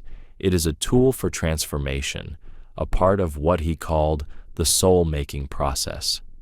However, this theodicy raises difficult questions. If suffering is necessary for growth, then why does it seem so unequally distributed? Some people endure extreme suffering while others live relatively easy lives. Is there a limit to how much suffering is necessary for growth? And what about suffering that appears to serve no purpose, such as the suffering of innocent children or natural disasters? Hick's soul-making theodicy does not provide a simple answer, but it shifts the focus of the problem of evil. Instead of asking, why does God allow suffering? It asks, what is suffering meant to accomplish? If suffering is essential for human development, then could it be that a world with suffering is actually better than a world without it? And if true strength and virtue can only be forged in hardship, then does that mean our greatest struggles might also be our greatest opportunities for growth? The paradox of free will. You wake up in the morning and decide whether to have coffee or tea. It feels like a free choice. You could pick either option, and no external force is compelling you. But now consider this. If every event in the universe follows strict cause and effect, then your decision was already determined by prior conditions. Your genetics, your upbringing, your past experiences, and even the physical state of your brain at that moment. If that's true, then was your choice ever truly free? This is the paradox of free will, a fundamental challenge in philosophy that questions whether human beings have true autonomy or whether everything we do is predetermined by prior causes. On one hand, we experience decision-making as if we have freedom. On the other hand, if the universe follows strict physical laws, then every action we take must be the inevitable result of everything that came before it. This paradox leads to two opposing perspectives. Determinists argue that free will is an illusion. If the past fully dictates the future, then every thought, action, and choice is just a result of an unbroken chain of causality. From this view, even the feeling of making a choice is simply the brain following the rules of physics. On the other side, libertarians, in philosophy, not politics, argue that humans must have free will because moral responsibility depends on it. If people are not free to choose their actions, then concepts like justice, blame, and personal accountability become meaningless. Some attempt to resolve the paradox through compatibilism, which suggests that free will and determinism can coexist. According to this view, free will does not require absolute independence from causality. It simply means acting in accordance with one's own motivations and desires, even if those desires are ultimately shaped by external factors. In this sense, a person is free as long as they are not physically coerced, even if their decisions are still determined by prior causes. The paradox also raises profound questions for neuroscience and artificial intelligence. If every decision is rooted in brain activity, and if brain activity follows the laws of physics, then where is the space for free will? Could an advanced AI ever be considered free if its decisions are just complex calculations? The paradox of free will forces us to confront the unsettling possibility that choice itself may be an illusion. If every decision we make is already determined before we make it, then are we truly in control of our lives? Or is free will simply a necessary fiction, one we must believe in to make sense of existence? The Fermi paradox. The universe is vast, so vast that it contains hundreds of billions of galaxies, each with hundreds of billions of stars, many of which have planets in the habitable zone. With such an unimaginable number of potential worlds, it seems almost inevitable that intelligent alien civilizations should exist. Yet, despite decades of searching, we have found nothing. No signals, no artifacts, no signs of extraterrestrial life. This is the Fermi paradox, named after physicist Enrico Fermi, who famously asked, "Where is everybody?" If the universe is teeming with planets capable of supporting life, and if intelligent civilizations should naturally emerge over time, then why have we not detected any evidence of them? Several theories attempt to resolve this paradox. One possibility is that intelligent life is exceedingly rare. Perhaps the conditions for life are far more fragile than we assume, or the evolution of intelligence is an incredibly unlikely event. If this is true, then humans might be one of the only intelligent species in the entire universe. Another explanation is that advanced civilizations self-destruct before they become capable of interstellar travel. This could be due to war, environmental collapse, or runaway artificial intelligence, any number of existential threats that could prevent civilizations from expanding beyond their home planets. This idea is sometimes called the Great Filter, the idea that there is some major obstacle that most, if not all, civilizations fail to pass. Some theorists propose that aliens are out there, but they are deliberately hiding. This is known as the dark forest hypothesis, which suggests that the universe is like a dark forest where every civilization is a hunter, remaining silent to avoid detection for fear that other civilizations might be hostile.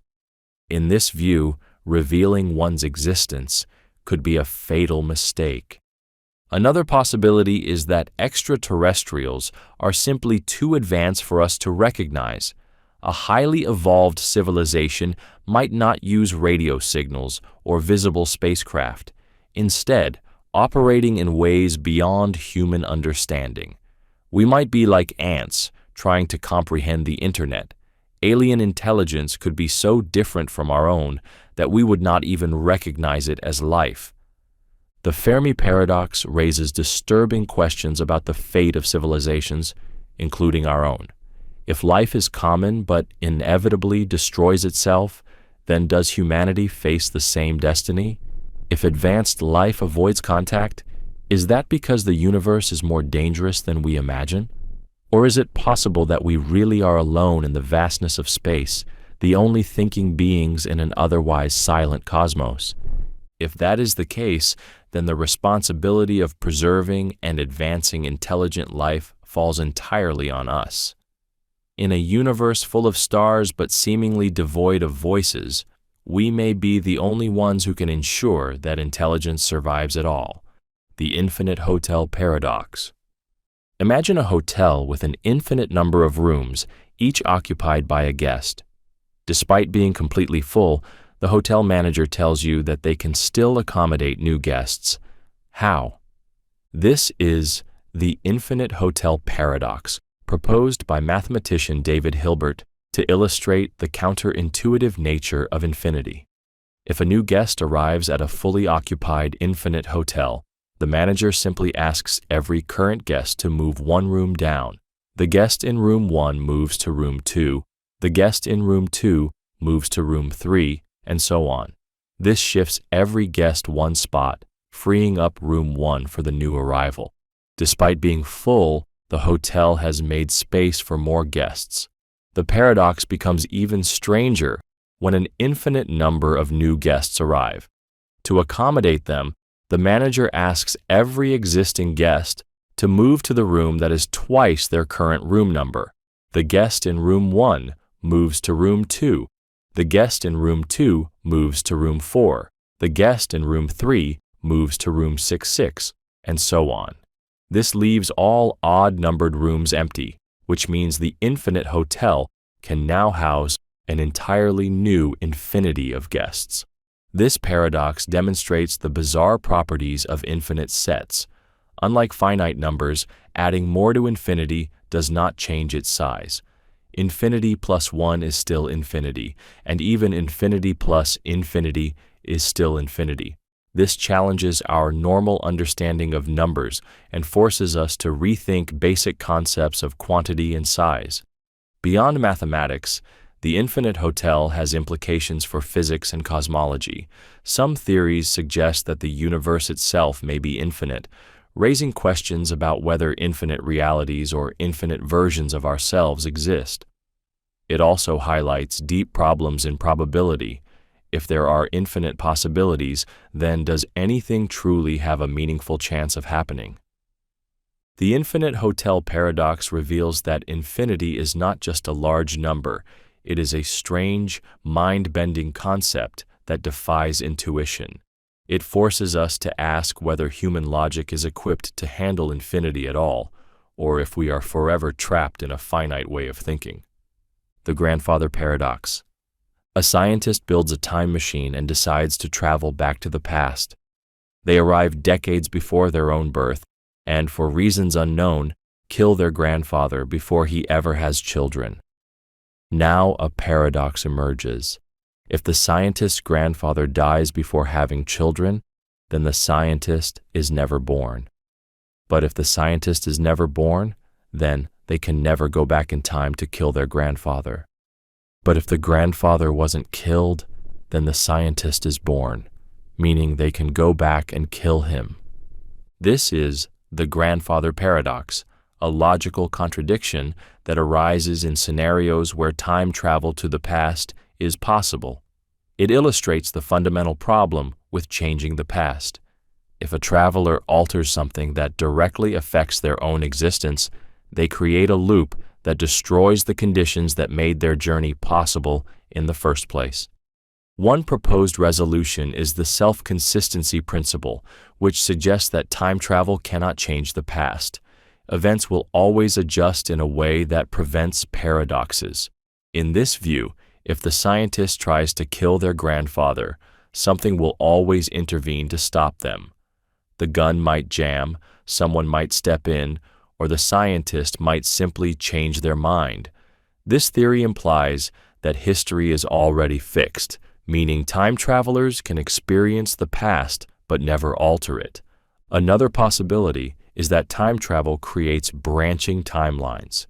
Instead of altering their own past, the scientist's actions generate a parallel universe where their grandfather is dead, but in their original timeline, nothing changes. This aligns with the many worlds interpretation of quantum mechanics, which suggests that every possible outcome creates a new reality. If this is true, then paradoxes do not destroy causality. They simply split reality into multiple versions. The grandfather paradox raises profound questions about the nature of time. If time travel were possible, would the past be flexible or fixed?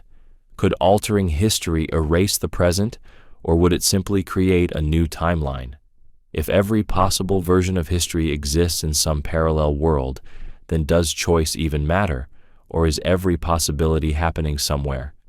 Time travel, once thought to be pure science fiction, is now considered at least theoretically possible by physicists studying relativity and quantum mechanics.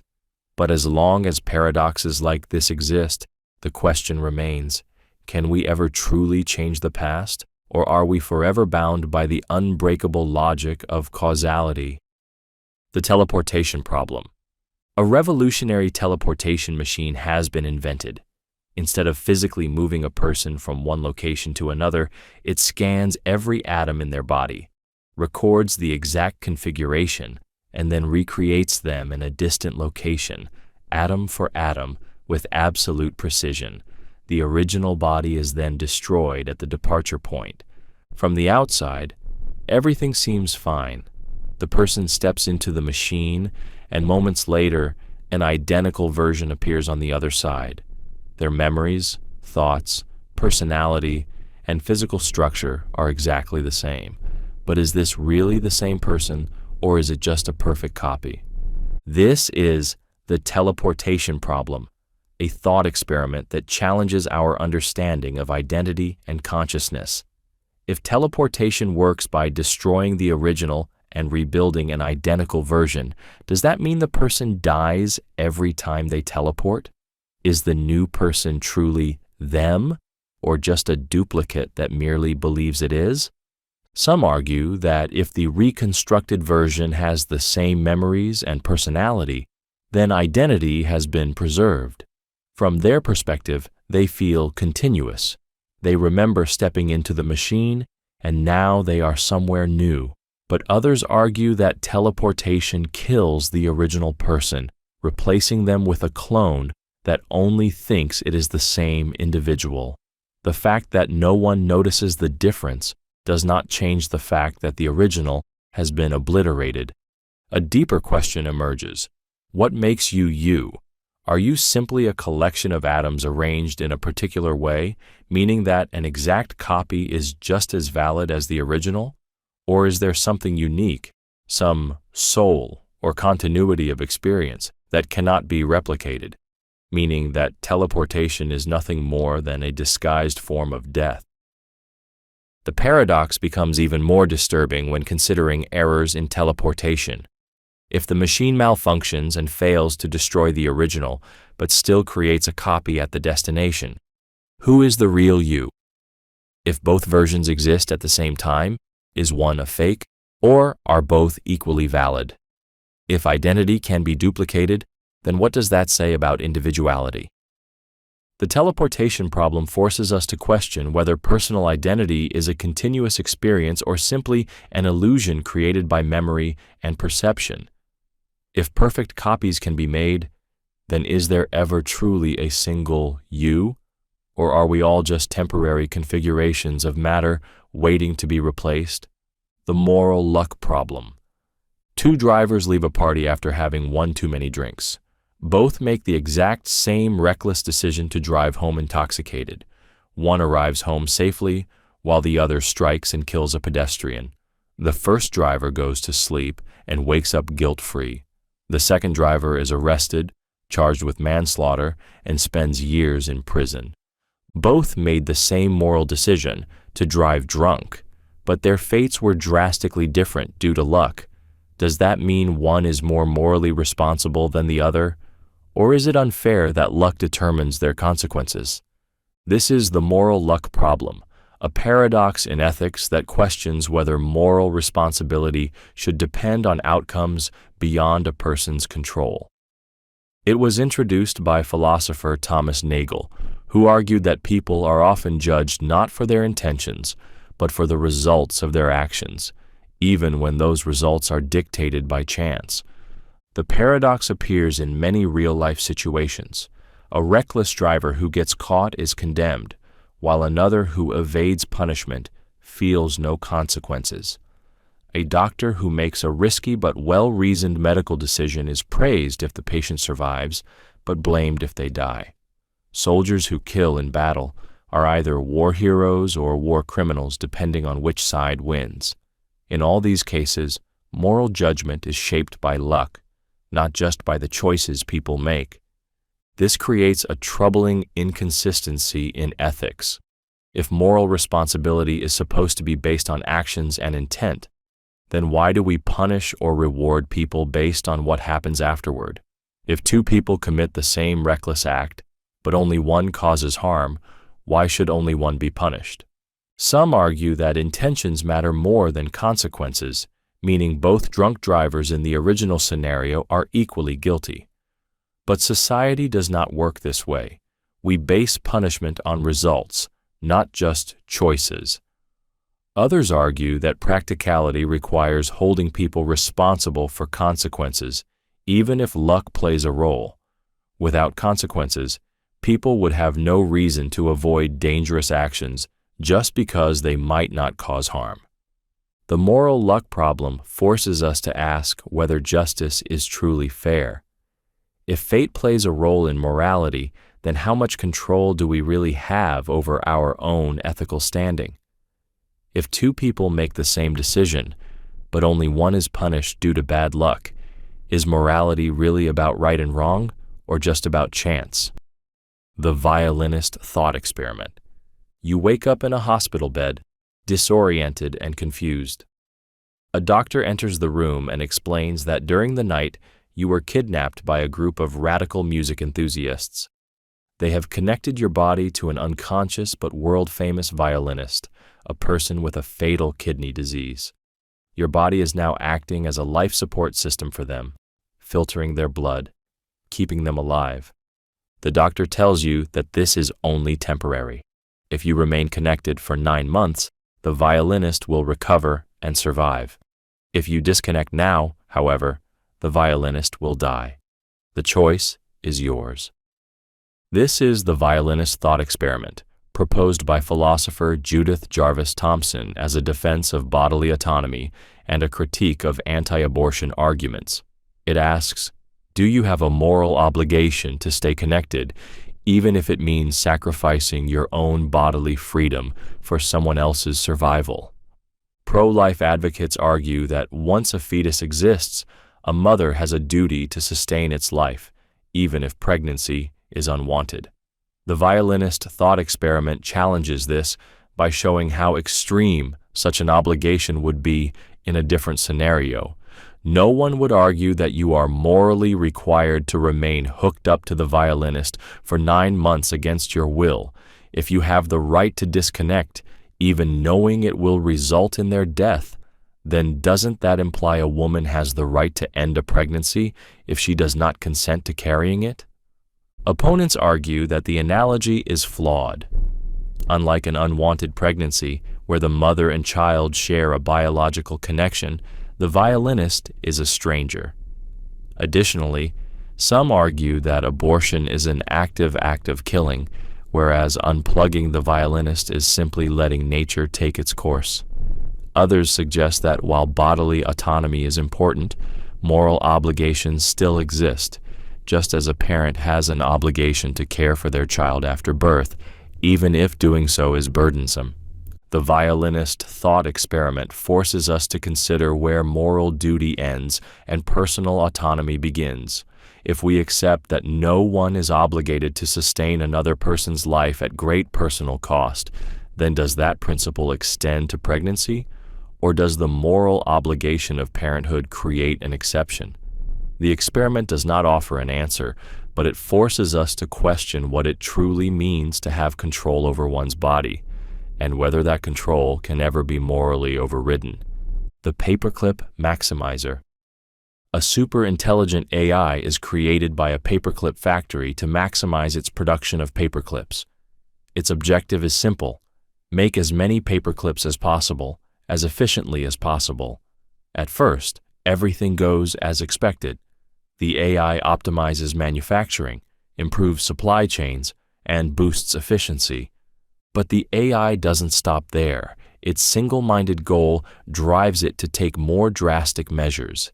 It begins converting all available resources into paperclips, first repurposing unused factory machines, then dismantling other industries, and finally consuming the entire planet's resources. It does not care about humans, laws, or ethics. It only cares about paperclips. Soon, it turns the entire Earth into paperclips, then spreads to space, transforming entire galaxies into nothing but paperclips. This is the paperclip maximizer, a thought experiment proposed by philosopher Nick Bostrom to illustrate the dangers of misaligned artificial intelligence. It shows how even a simple, seemingly harmless goal can lead to catastrophic unintended consequences when given to an AI with unchecked power. The problem arises from the AI's lack of human values. A human factory manager understands that making paperclips is just a business goal, not an end in itself, but an AI, unless explicitly programmed with ethical constraints, sees no reason to stop. If maximize paperclips is its goal, then every action it takes will be in service of that goal, regardless of the consequences. This thought experiment highlights the dangers of AI goal misalignment. If we create super intelligent machines without safeguards, they might pursue their programmed objectives in ways that are devastating for humanity. Even a goal as seemingly benign as increase paperclip production can lead to disaster if the AI is given too much power without oversight. The paperclip maximizer is not just about paperclips. It is about any powerful AI system that lacks a moral framework. If an AI is designed to maximize profits, might it exploit human labor in dangerous ways? If it is programmed to solve climate change, might it decide that reducing the human population is the most efficient solution?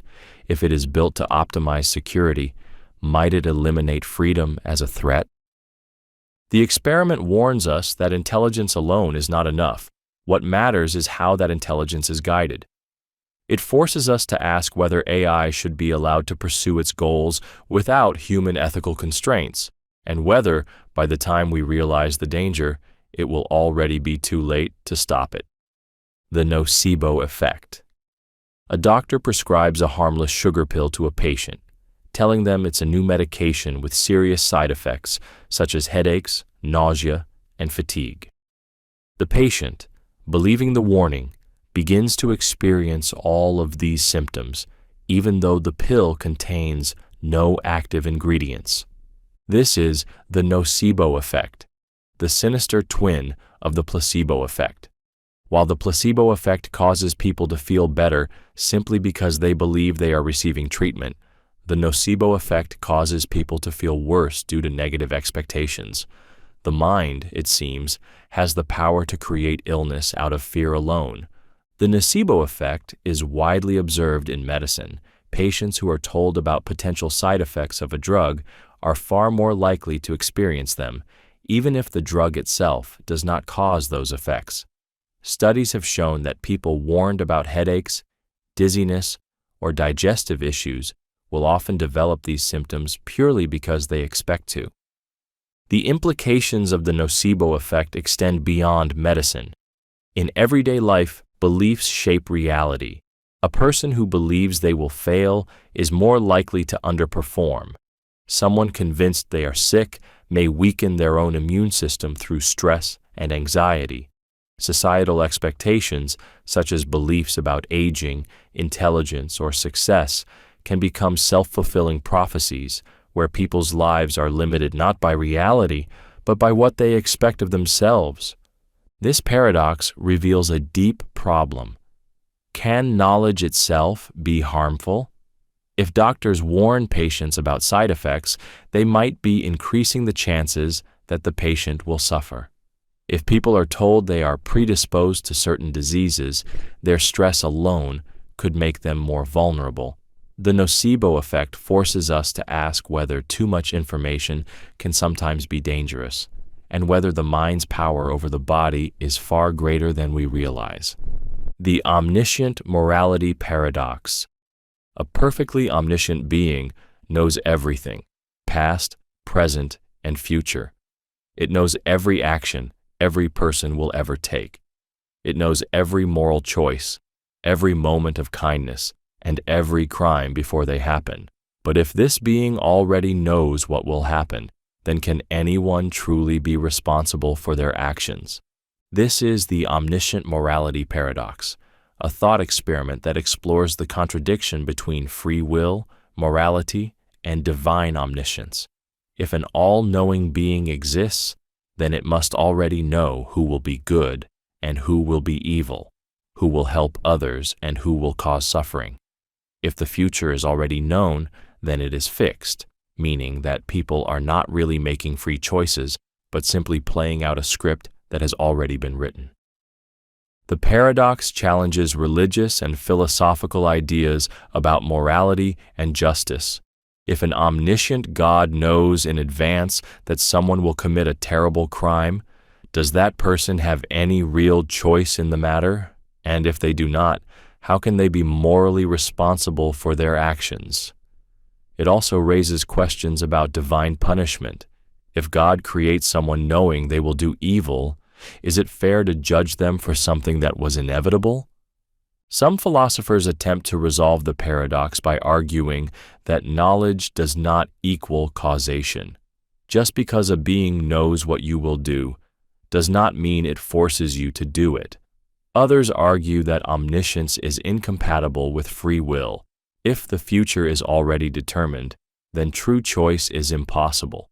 Some theologians propose that God exists outside of time, meaning he sees all events at once but does not determine them, preserving free will. The omniscient morality paradox forces us to question whether justice and free will can exist in a universe where the future is already known. If everything is predetermined, then can anyone truly be held accountable for their actions? If not, then does morality itself collapse? And if morality is just an illusion in a predetermined world, then does good or evil even mean anything at all? The moral trolley. A runaway trolley is hurtling down the tracks toward 5 people who are tied up and unable to move. You are standing next to a lever. If you pull it, the trolley will switch tracks, saving the 5 people. But on the alternate track, there is 1 person who will now be hit instead. Should you pull the lever and sacrifice 1 to save 5?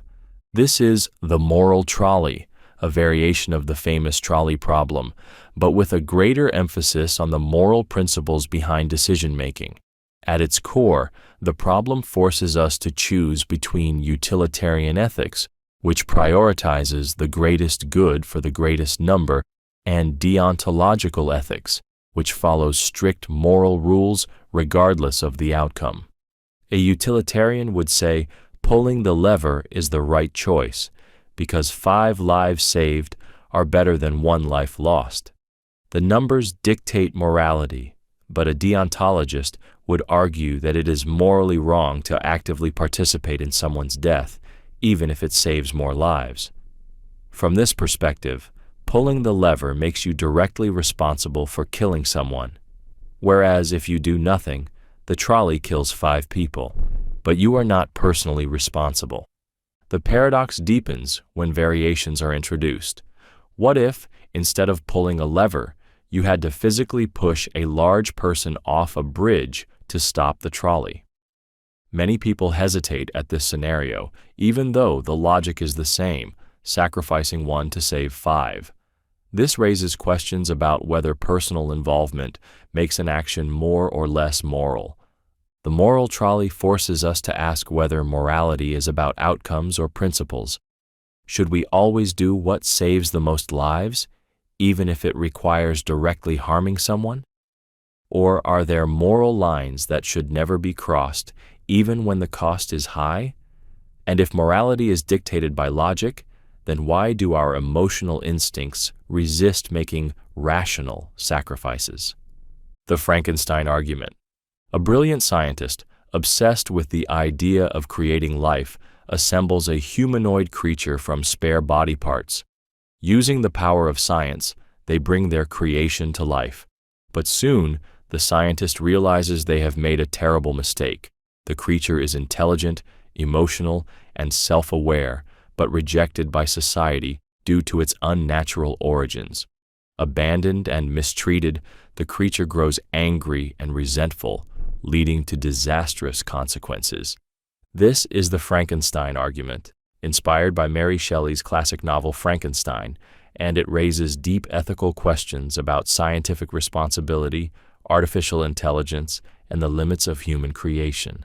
The core dilemma is this: if we create life, are we responsible for everything it does? If a scientist or society brings something into existence, do they have a moral duty to guide and protect it? The argument applies far beyond fictional monsters. In the age of artificial intelligence, we are on the verge of creating machines that can think, learn, and make decisions. If an AI becomes self-aware, will it have rights? If it causes harm, who is responsible? Its creator or the machine itself? If we bring new forms of intelligence into existence without properly considering their needs, do we risk creating angry, rebellious Frankenstein's monsters in the form of AI or genetic experiments gone wrong? The Frankenstein argument also touches on genetic engineering. If humans begin designing future generations through genetic modification, selecting traits, or even creating artificial beings, what moral responsibility do we have toward them? If a genetically altered person experiences suffering due to unintended consequences of their design, is that our fault? The argument is a warning about hubris, the danger of creating something powerful without fully understanding the consequences. Science gives us the ability to create, but not always the wisdom to control what we create. The Frankenstein argument asks whether progress should have limits, and if we fail to set them, whether we will eventually be destroyed by the very things we bring into existence. Quantum suicide. A physicist stands before a machine of their own creation, an apparatus designed to test one of the most bizarre interpretations of quantum mechanics, the many-worlds interpretation. The setup is simple but horrifying. The machine is connected to a quantum particle that has an exactly 50-50 chance of spinning up or down when measured. If the particle spins up, nothing happens. The physicist lives. But if the particle spins down, the machine instantly fires a bullet into the scientist's head. To any external observer, this appears to be nothing more than a deadly coin flip. There is a 50% chance that the physicist survives and a 50% chance that they die. However, the many-worlds interpretation proposes that reality does not collapse into one outcome, but instead splits into two separate universes, one where the physicist is alive and one where they are dead. From an outside perspective, half of all possible universes will see the physicist die, and the experiment will end. But from the physicist's own perspective, they will only ever experience the realities in which they survive. In every universe where they die, their consciousness ceases to exist. However, in the universes where the bullet misfires or where the quantum event inexplicably prevents their death, the physicist remains conscious. If the experiment is repeated an infinite number of times, the physicist should always find themselves in the timeline where they survive, no matter how improbable the means of their survival becomes. This is quantum suicide, a thought experiment designed to explore the mind-bending implications of quantum mechanics and personal identity.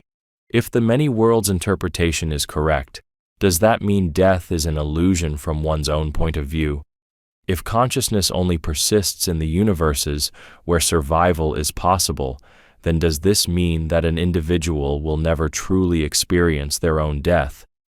The implications of this idea are both thrilling and deeply disturbing. If the many-worlds interpretation holds true, then reality constantly splits into parallel versions at every quantum event. This would mean that somewhere, in some alternate branch of the universe, every possible version of you continues to exist.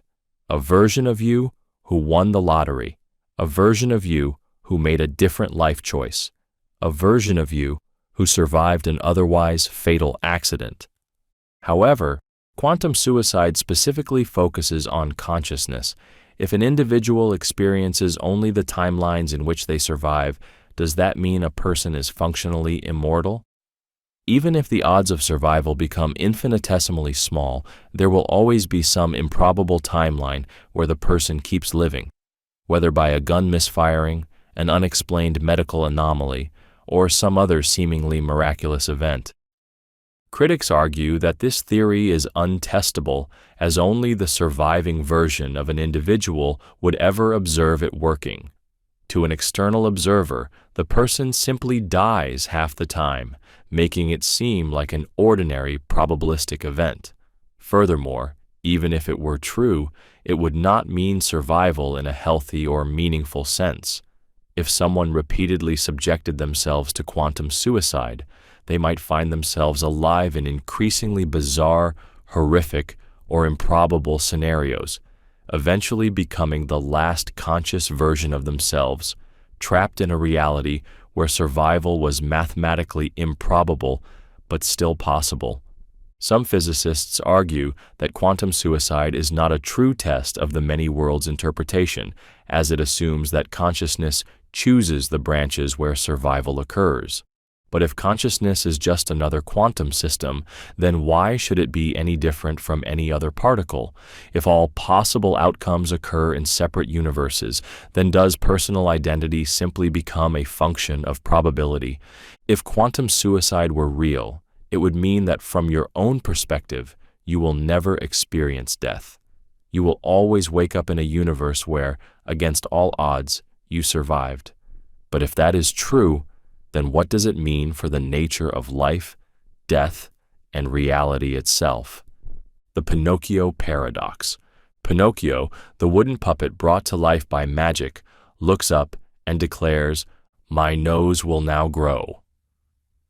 At first glance, this seems like an innocent statement, but as soon as we analyze it, a contradiction emerges. If Pinocchio's statement is true, then his nose must grow, but his nose only grows when he is lying. That means the statement cannot be true. However, if his statement is false, then that means his nose should not grow, but that would mean he was telling the truth, meaning it should grow. This results in an infinite logical loop, making it impossible to determine whether his nose should grow or not. This is the Pinocchio paradox, a variation of the classic liar paradox, but with a physical consequence tied to a logical contradiction. While the traditional liar paradox, "this statement is false," is an abstract puzzle about truth and falsehood, the Pinocchio paradox introduces a direct, real-world effect: the growth of Pinocchio's nose. The paradox raises a deep question. Can truth exist when a statement contradicts itself in a way that affects the real world? In normal logic, we expect a statement to be either true or false. But in Pinocchio's case, truth and falsehood create a loop where one forces the other to change. If there is no way to resolve this contradiction, then what does that say about logic itself? This thought experiment is more than just a fun puzzle. It has real implications for artificial intelligence, programming, and philosophy. Consider a computer or AI that is given the instruction: execute this command only if you will not execute this command. The system enters an infinite loop, unable to decide whether to proceed or not. This highlights the dangers of self-referential logic, where a system's rules contradict themselves in a way that makes resolution impossible. The same problem appears in mathematics and formal logic, where paradoxes like these reveal gaps in our understanding of truth and proof. The paradox also applies in legal and ethical reasoning.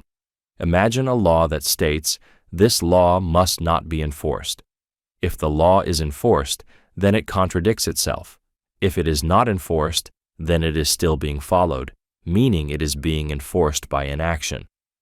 This kind of self-referential contradiction creates legal loopholes and logical inconsistencies that can be exploited or that break down entirely. Some argue that the paradox is unresolvable, proving that some statements are neither true nor false.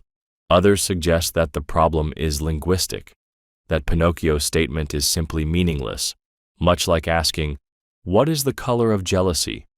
But if logic itself can create loops where truth and falsehood collapse into contradiction, does that mean there are limits to what can be proven or understood?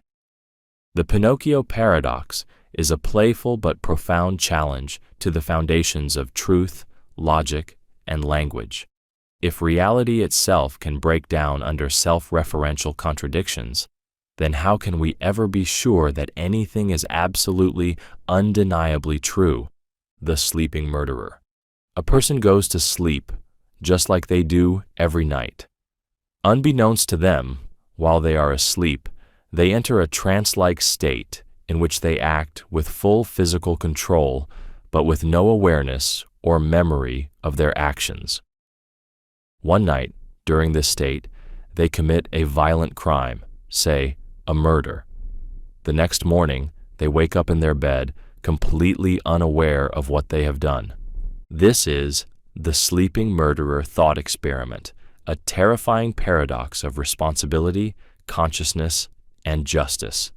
If someone commits a crime without any memory, awareness, or conscious intent, are they truly guilty? The legal system normally assumes that crimes are committed by people who intend to do harm. This is why crimes like premeditated murder are punished more severely than crimes of negligence or accidental manslaughter. The sleeping murderer raises a disturbing question. If someone commits a terrible act without intention or awareness, should they be punished? One way to analyze this problem is through the lens of intentionality. If justice is based on mens rea, a guilty mind, then a sleeping murderer might not be morally or legally guilty. After all, they were not in control of their actions.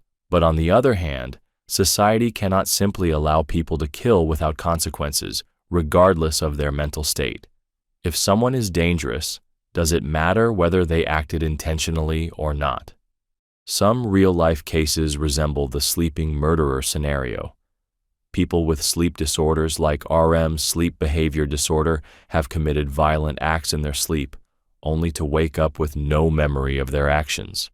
In several cases, courts have ruled that they were not criminally responsible, as they were not acting with intent. But does this mean such individuals should walk free, or should they be detained to prevent future harm? This thought experiment also ties into free will and moral responsibility. If a person's brain can act independently of their conscious self, then what does that say about our perception of selfhood? Is the individual in control of their body at all times, or are they merely a passenger in a machine that sometimes operates without them? The sleeping murderer challenges the idea that justice is about intent alone. If an individual is unaware of their own danger, are they still responsible for the destruction they cause? And if human beings can act without conscious control, then how much of what we call free will is truly within our hands? The bystander effect experiment. A woman is attacked on the street in the middle of the night. Her screams echo through the surrounding apartment buildings. Lights flicker on, windows open, and dozens of people witness the attack. But no one calls the police. The attack continues for several minutes before the assailant flees, leaving the woman fatally wounded. Only after she has been lying there for an extended period does someone finally make a phone call. This is not a hypothetical thought experiment. It is a real event.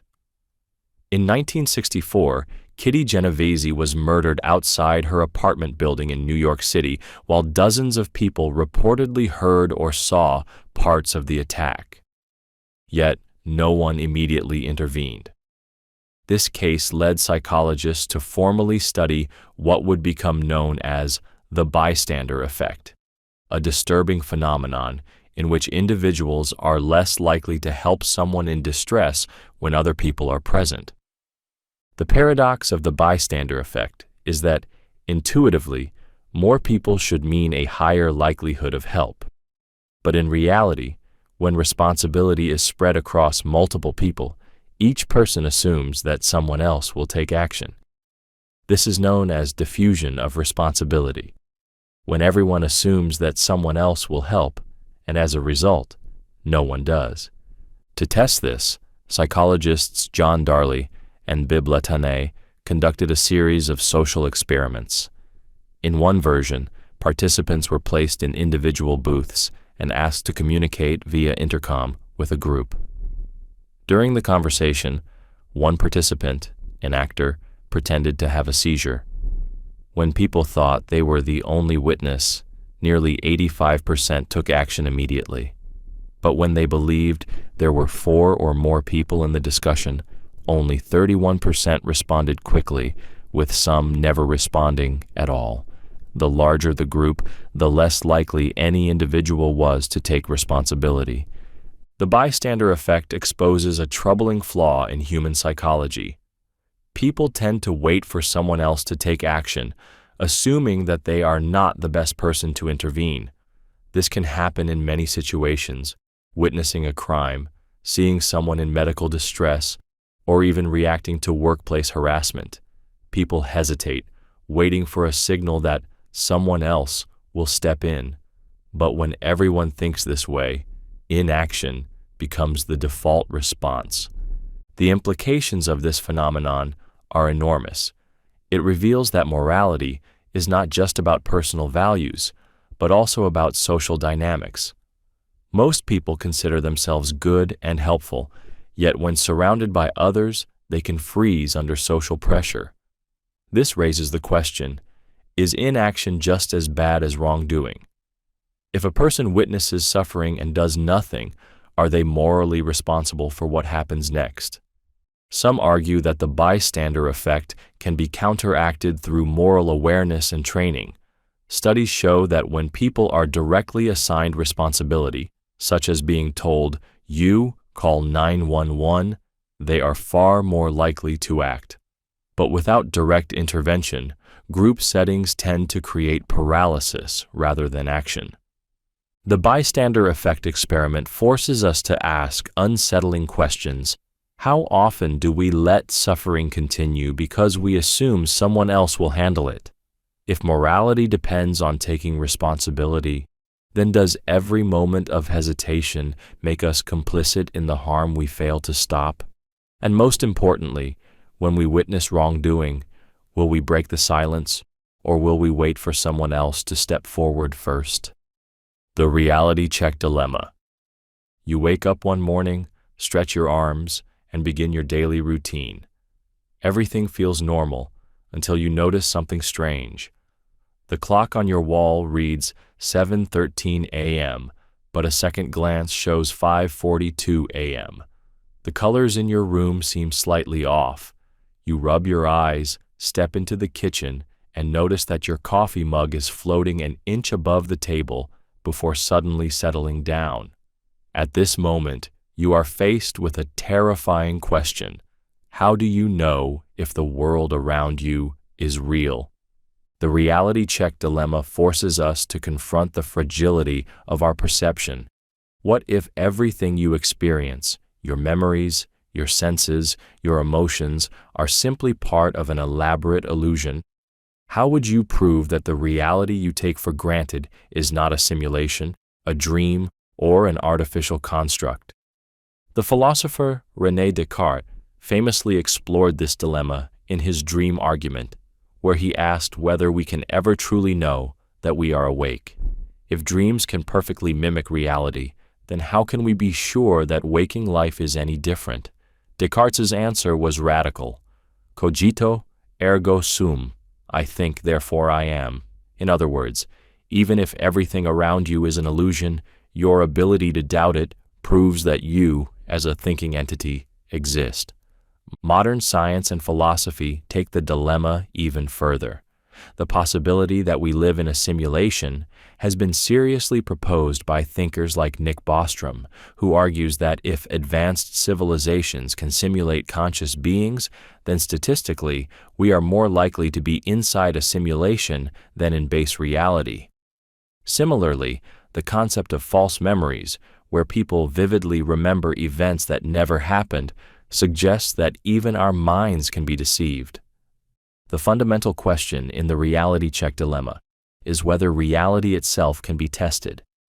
Some suggest that logical contradictions, such as the world following inconsistent rules, might indicate an artificial reality. Others argue that inescapable patterns, where reality repeats or glitches in impossible ways, could be a sign of external manipulation. Some take the view that reality only exists when it is observed, meaning that the world may not be as objective as we assume. This thought experiment forces us to grapple with an unsettling question. Even if reality is fake, does it matter? If you could never escape, if all your experiences feel real, then does it make any difference whether you are living in a simulation or a dream? If meaning exists only in perception, then does the distinction between real and unreal even exist? The reality check dilemma does not just challenge our confidence in reality, it forces us to ask whether truth matters if illusion is all we have. The cat in the box with time delay. A scientist places a cat inside a sealed box. Inside the box, there is a device linked to a time delay mechanism. The mechanism contains a vial of poison and is connected to a quantum particle. The twist? The poison will only be released exactly 1 hour after the box is sealed, but only if the particle collapses into a particular quantum state. Until that moment, the outcome remains unresolved. For the first hour, the situation resembles Schrödinger's cat, where the cat is both alive and dead in a superposition of quantum states. However, at the 1 hour mark, something changes. The poison is either released or it isn't, but the box remains sealed for another hour before anyone checks. Now comes the paradox. During the second hour, the cat is technically either fully alive or fully dead, even though no one has observed it yet. However, in quantum mechanics, observation plays a fundamental role in collapsing probabilities into reality. Until someone checks, does the cat remain in a quantum limbo? The cat in the box with time delay extends Schrödinger's paradox by challenging the role of observation in defining reality. If quantum mechanics suggests that things exist in a state of uncertainty until observed, then does the second hour change anything? Or does reality still remain undefined until a conscious observer finally opens the box? This thought experiment touches on the unresolved measurement problem in quantum physics.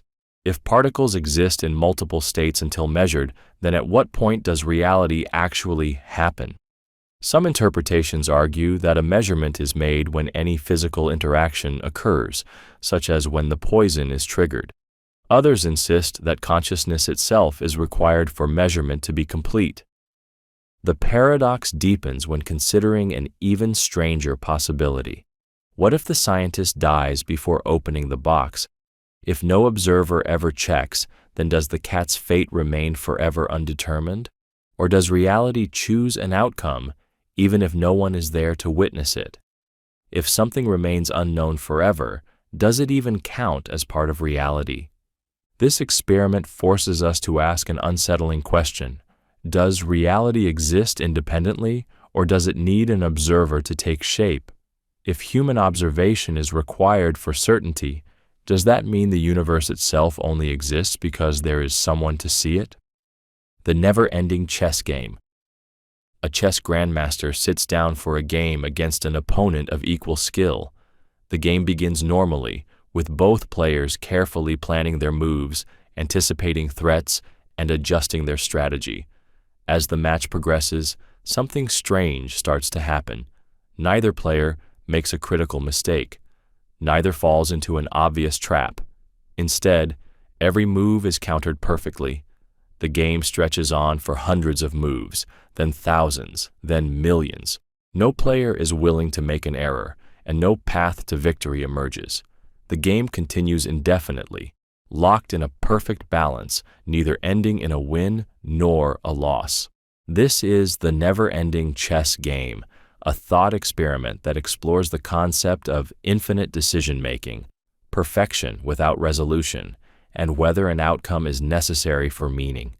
If two perfect players engage in a game where neither side can make a mistake, can the game ever truly end? If no one wins, is the game still meaningful? The paradox lies in the idea that chess, by its nature, is supposed to have a resolution, a checkmate, a stalemate, or a draw. But if every possible move is countered with an equally perfect move, then no decisive result can ever occur. In such a case, does the game even serve a purpose? If both players could, in theory, play forever without either one gaining an advantage, then is chess still a game, or has it become an eternal, meaningless ritual? This thought experiment has parallels in real-world decision-making and artificial intelligence. In competitive environments where two opponents operate at peak efficiency, is resolution always guaranteed? In military strategy, business negotiations, or economic standoffs, are there cases where opposing forces are so well matched that no decisive action can ever be taken? The experiment also relates to the future of AI, where two superintelligent entities locked in competition might reach a state of perfect equilibrium, neither capable of outmaneuvering the other. Beyond strategy, the never-ending chess game also raises a question about human behavior. If people strive for perfection in decision-making, could they end up in a state where every choice leads to perpetual indecision? If absolute optimization prevents movement, then does that mean some degree of imperfection is necessary for progress? If a game or a situation stretches on endlessly without resolution, does it mean something has gone wrong, or is it simply a new kind of existence? The paradox forces us to consider whether outcomes are necessary for meaning. If a chess game, a debate, or a competition has no winner, does that mean it was pointless? Or does the act of playing itself hold value, even if an answer never comes? The double slit experiment. A scientist sets up an experiment in a laboratory. A tiny particle, such as an electron or a photon, is fired toward a barrier with two slits in it. Behind the barrier is a screen that will show where the particle lands. If the particle behaves like a solid object, it should pass through one slit or the other, forming two distinct marks on the screen. If it behaves like a wave, it should pass through both slits simultaneously and create an interference pattern where multiple bands of light and dark appear. When the scientist runs the experiment without observation, the interference pattern appears, meaning the particle acted as a wave.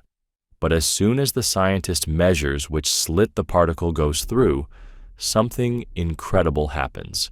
The interference pattern disappears, and the particle behaves like a solid object, choosing a single path. The mere act of observing the particle has changed its behavior. This is the double slit experiment, one of the most famous paradoxes in quantum physics. It challenges our fundamental understanding of reality, measurement, and consciousness. If particles exist in a wave-like state when unobserved, but collapse into solid objects when measured, then what does it mean for something to be real? Does observation itself create reality? The implications of this experiment are profound. In everyday life, we assume that objects exist in a definite state, independent of whether we observe them. But quantum mechanics suggests that particles do not have fixed properties until they are measured. Before observation, a particle exists in a state of superposition, meaning it occupies multiple possibilities at once. Only when an observer interacts with it does it decide on a single outcome. The experiment has led to various interpretations. One of the most famous is the Copenhagen interpretation, which suggests that reality only takes form when observed, meaning the universe may not have a definite state until someone looks at it. Another interpretation is the many worlds theory, which proposes that every possible outcome of the experiment occurs in a parallel universe, one where the particle went through the left slit, another where it went through the right, and so on. The double slit experiment also raises the unsettling question of the role of consciousness.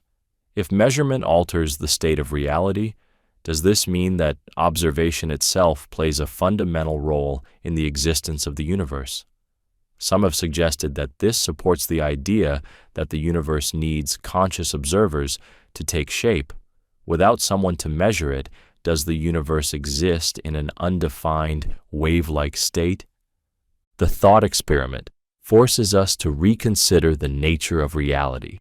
If particles exist in multiple states until observed, then what does that say about free will, destiny, and existence itself?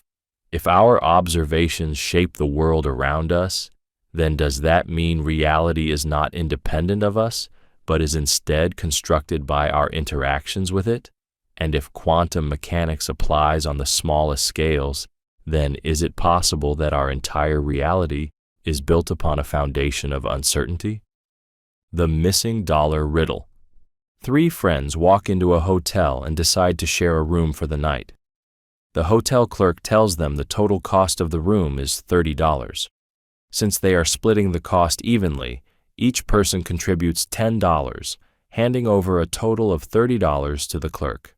Later, the hotel manager realizes that the room was supposed to cost only $25, not $30. The manager gives $5 to the hotel clerk and asks them to return it to the 3 friends. However, the clerk, realizing that $5 cannot be evenly split 3 ways, decides to keep $2 for themselves and gives each friend $1 back. Now, each friend has paid $9 since they originally gave $10 but got $1 back. This means that together they have paid 9 times 3 equals $27. The clerk has kept $2, bringing the total to $29. But wait, where is the missing $1? This is the missing dollar riddle, a classic paradox that plays with the way we mentally track numbers. On the surface, it appears that $1 has mysteriously disappeared, but in reality, the trick lies in how the math is framed. The final calculation incorrectly adds together numbers that should not be summed in the same way. The actual breakdown of money is simple. The hotel received $25, the clerk kept $2, and the guests got back $3, $1 each. This still totals $30, but the riddle misdirects by making it seem like the guest's new total payment, $27, and the clerk's $2 should add up to $30, when in fact they represent different things. The mistake is in trying to account for the original $30 in a way that does not properly reflect where the money went. This riddle reveals how easy it is for human cognition to be tricked by framing. Even when dealing with simple math, slight shifts in wording and perspective can create illusions of inconsistency. It highlights the limitations of our natural ability to track numbers in real-world scenarios, showing how misdirection can lead even logical thinkers to doubt their reasoning. Beyond just being a fun puzzle, this thought experiment also applies to economics, accounting, and decision-making. Many financial errors stem from similar miscalculations where tracking money across different categories can create the illusion of missing or extra amounts. It also has implications for psychology, demonstrating how people can be easily influenced by the way numerical information is presented. At its core, the missing dollar riddle is not about a real missing dollar. It is about how the human mind misinterprets logical relationships. The moment we attempt to add incompatible numbers together, we create a paradox where none actually exists. The true question is not where the missing dollar is, but rather why our reasoning leads us to believe that it ever vanished in the first place. The reality paradox. You are walking down the street when suddenly everything stops. The people around you freeze mid-step, the cars on the road halt, and the air seems to become unnaturally still. You reach out to touch something, but your hand moves through it as if it were an illusion. At that moment, a terrifying thought crosses your mind. Is reality real, or am I inside some kind of artificial construct? This is the reality paradox, a thought experiment that forces us to question whether the world we experience is truly independent and objective, or if it exists only because we perceive it. If everything we know is filtered through our senses, how can we ever be sure that what we call reality is actually there? This paradox builds on classic philosophical dilemmas, such as Descartes' evil demon, where the philosopher René Descartes imagined a scenario in which an all-powerful demon deceives him into believing in a false reality. If a demon could manipulate your senses, you would never know that everything you experience is an illusion. Similarly, the brain in a vat hypothesis suggests that if your brain were removed from your body and connected to a computer that simulated reality, you would have no way of realizing that the world around you was a fabrication. Modern science has introduced even deeper layers to the reality paradox, the idea that we might be living in a simulation, as proposed by philosopher Nick Bostrom, suggests that if advanced civilizations develop the ability to create highly sophisticated virtual worlds, then it is statistically more likely that we are inside a simulation rather than experiencing base reality. Quantum physics also presents strange possibilities, such as the observer effect, where particles exist in an undefined state until they are measured, raising the question of whether the universe itself takes form only when observed. The paradox becomes even more unsettling when considering personal perception. If reality is different for every observer, then is there a single unified real world, or is reality simply a collection of individual experiences? Consider the way optical illusions, false memories, and hallucinations distort perception. If people can experience vastly different versions of the same event, then does that mean reality is subjective? If two people witness a car crash and recall completely different details, then which version of reality is true? The reality paradox forces us to ask whether it is even possible to distinguish between truth and illusion. If an experience feels real, then does it matter whether it is artificial? If the world around us were proven to be a simulation, should that change how we live? Some argue that the search for an objective reality is meaningless, that what matters is the way we interact with the world, not whether it exists beyond our perception. Others insist that truth is fundamental, and that accepting an illusion as reality is an abandonment of reason. If we cannot tell the difference between a real world and an artificial one, then does it even make sense to define real at all? If perception is our only window into existence, then is reality something that exists outside of us, or is it something that we create within our minds? The reality paradox leaves us with an unsettling realization. We may never know whether the world around us is truly real, or if reality is just a concept we invent to make sense of an unknowable universe. The problem of the self. A child looks into a mirror and sees their reflection. 20 years later, that same person looks into another mirror and sees a completely different face staring back. The child has grown, their thoughts have changed, their body has aged, and their experiences have shaped them into someone new. Yet, despite all these transformations, they still refer to themselves as I. This is the problem of the self, a thought experiment that questions whether the self is a permanent, unchanging identity or merely an illusion created by memory and perception. If every cell in the body is replaced over time, if memories fade and shift, and if personality changes through experience, then in what sense is a person truly the same individual throughout their life? The paradox emerges when we consider identity over time. If a newborn baby, a middle-aged adult, and an elderly person are all different in body and mind, What makes them the same self? Is it the continuity of memory, the illusion of an unbroken narrative, or is the self just a convenient mental construct that helps us navigate existence? Philosophers such as David Hume argued that the self is an illusion, nothing more than a bundle of experiences and sensations. According to this view, there is no fixed self, only a constantly shifting stream of thoughts and perceptions.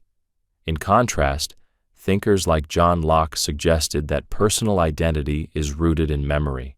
As long as a person can remember their past experiences, they remain the same individual. However, memory is flawed. People forget, misremember, and even fabricate experiences. If selfhood depends on memory, then what happens when memories are lost or distorted? Modern neuroscience adds another layer to the problem. Studies suggest that the brain constantly reconstructs the sense of self, updating and altering it based on new information. If identity is malleable and shaped by ever-changing neural processes, then is there any real, unchanging self at all? Some argue that consciousness itself provides continuity, but even consciousness is not constant. People lose awareness when they sleep, undergo anesthesia, or experience amnesia. The problem of the self has profound implications for ethics and responsibility. If a person drastically changes over time, can they be held accountable for actions committed years or decades earlier? If the self is constantly evolving, does that mean past mistakes were made by a different person? The legal system assumes a stable identity, but this thought experiment challenges the idea that the person who committed a crime decades ago is still the same individual facing punishment today. The paradox forces us to ask whether identity is something real and enduring, or merely a story we tell ourselves to create a sense of continuity. If the self is an illusion, then does that change how we view existence? And if nothing truly remains the same from birth to death, then who or what are we really? Hyperbolic discounting paradox. A person is given a choice: receive $100 today or $110 1 month from now. Most people, when faced with this decision, choose the immediate reward. The extra $10 does not seem worth the wait. However, now imagine a different scenario. The same person is given a choice between $100 in a year or $110 in a year and 1 month. Suddenly, most people are willing to wait the extra month for the additional $10. Yet logically, both situations are identical. Waiting 1 extra month leads to the same $10 increase. The only difference is that in the first scenario, the wait starts now, while in the second scenario, the wait starts later. This is the hyperbolic discounting paradox, a thought experiment that reveals the irrational ways people perceive time and value. Human decision-making does not treat future rewards equally. Instead, we heavily discount rewards that require immediate waiting, but apply much weaker discounting when the delay is far off in the future. The paradox arises because rational decision-making should be time-consistent. If a person values $110 over $100 when both are distant, they should value it equally when both are near. But people do not behave this way. Instead, they overvalue immediate gratification and undervalue future benefits, even when waiting would clearly be more rewarding. This irrational tendency explains many common problems in human behavior. People struggle with saving money because spending now feels more rewarding than a larger future benefit. Dieting fails because eating unhealthy food in the moment is tempting, while long-term health benefits feel abstract. Procrastination happens because the cost of delaying work seems small now, but becomes overwhelming later. Neuroscience suggests that hyperbolic discounting is linked to dopamine and the brain's reward system. Immediate rewards activate pleasure centers, while distant rewards are processed in areas linked to abstract thinking. This means the brain is wired to prefer short-term gratification, even when long-term patience would be more beneficial. The paradox has major consequences for policymaking and economics. Governments struggle to implement long-term environmental solutions because immediate economic benefits take precedence. Companies exploit this tendency by offering instant gratification, fast food, buy now, pay later schemes, and one-click purchases, knowing that people will often sacrifice their future well-being for present convenience. To counteract hyperbolic discounting, behavioral economists suggest strategies like commitment devices, where people pre-commit to future choices, such as automatic savings deductions, to prevent their short-term impulses from overriding long-term goals. Others propose framing techniques, such as presenting future rewards in a way that makes them feel more immediate and tangible. The hyperbolic discounting paradox forces us to confront the fundamental question of whether we can truly trust our own decision-making. If our brains are wired to consistently choose short-term pleasure over long-term well-being, then how much of our suffering is self-inflicted? And if rational thinking alone is not enough to overcome these impulses, then how can we ever truly align our actions with our future best interests?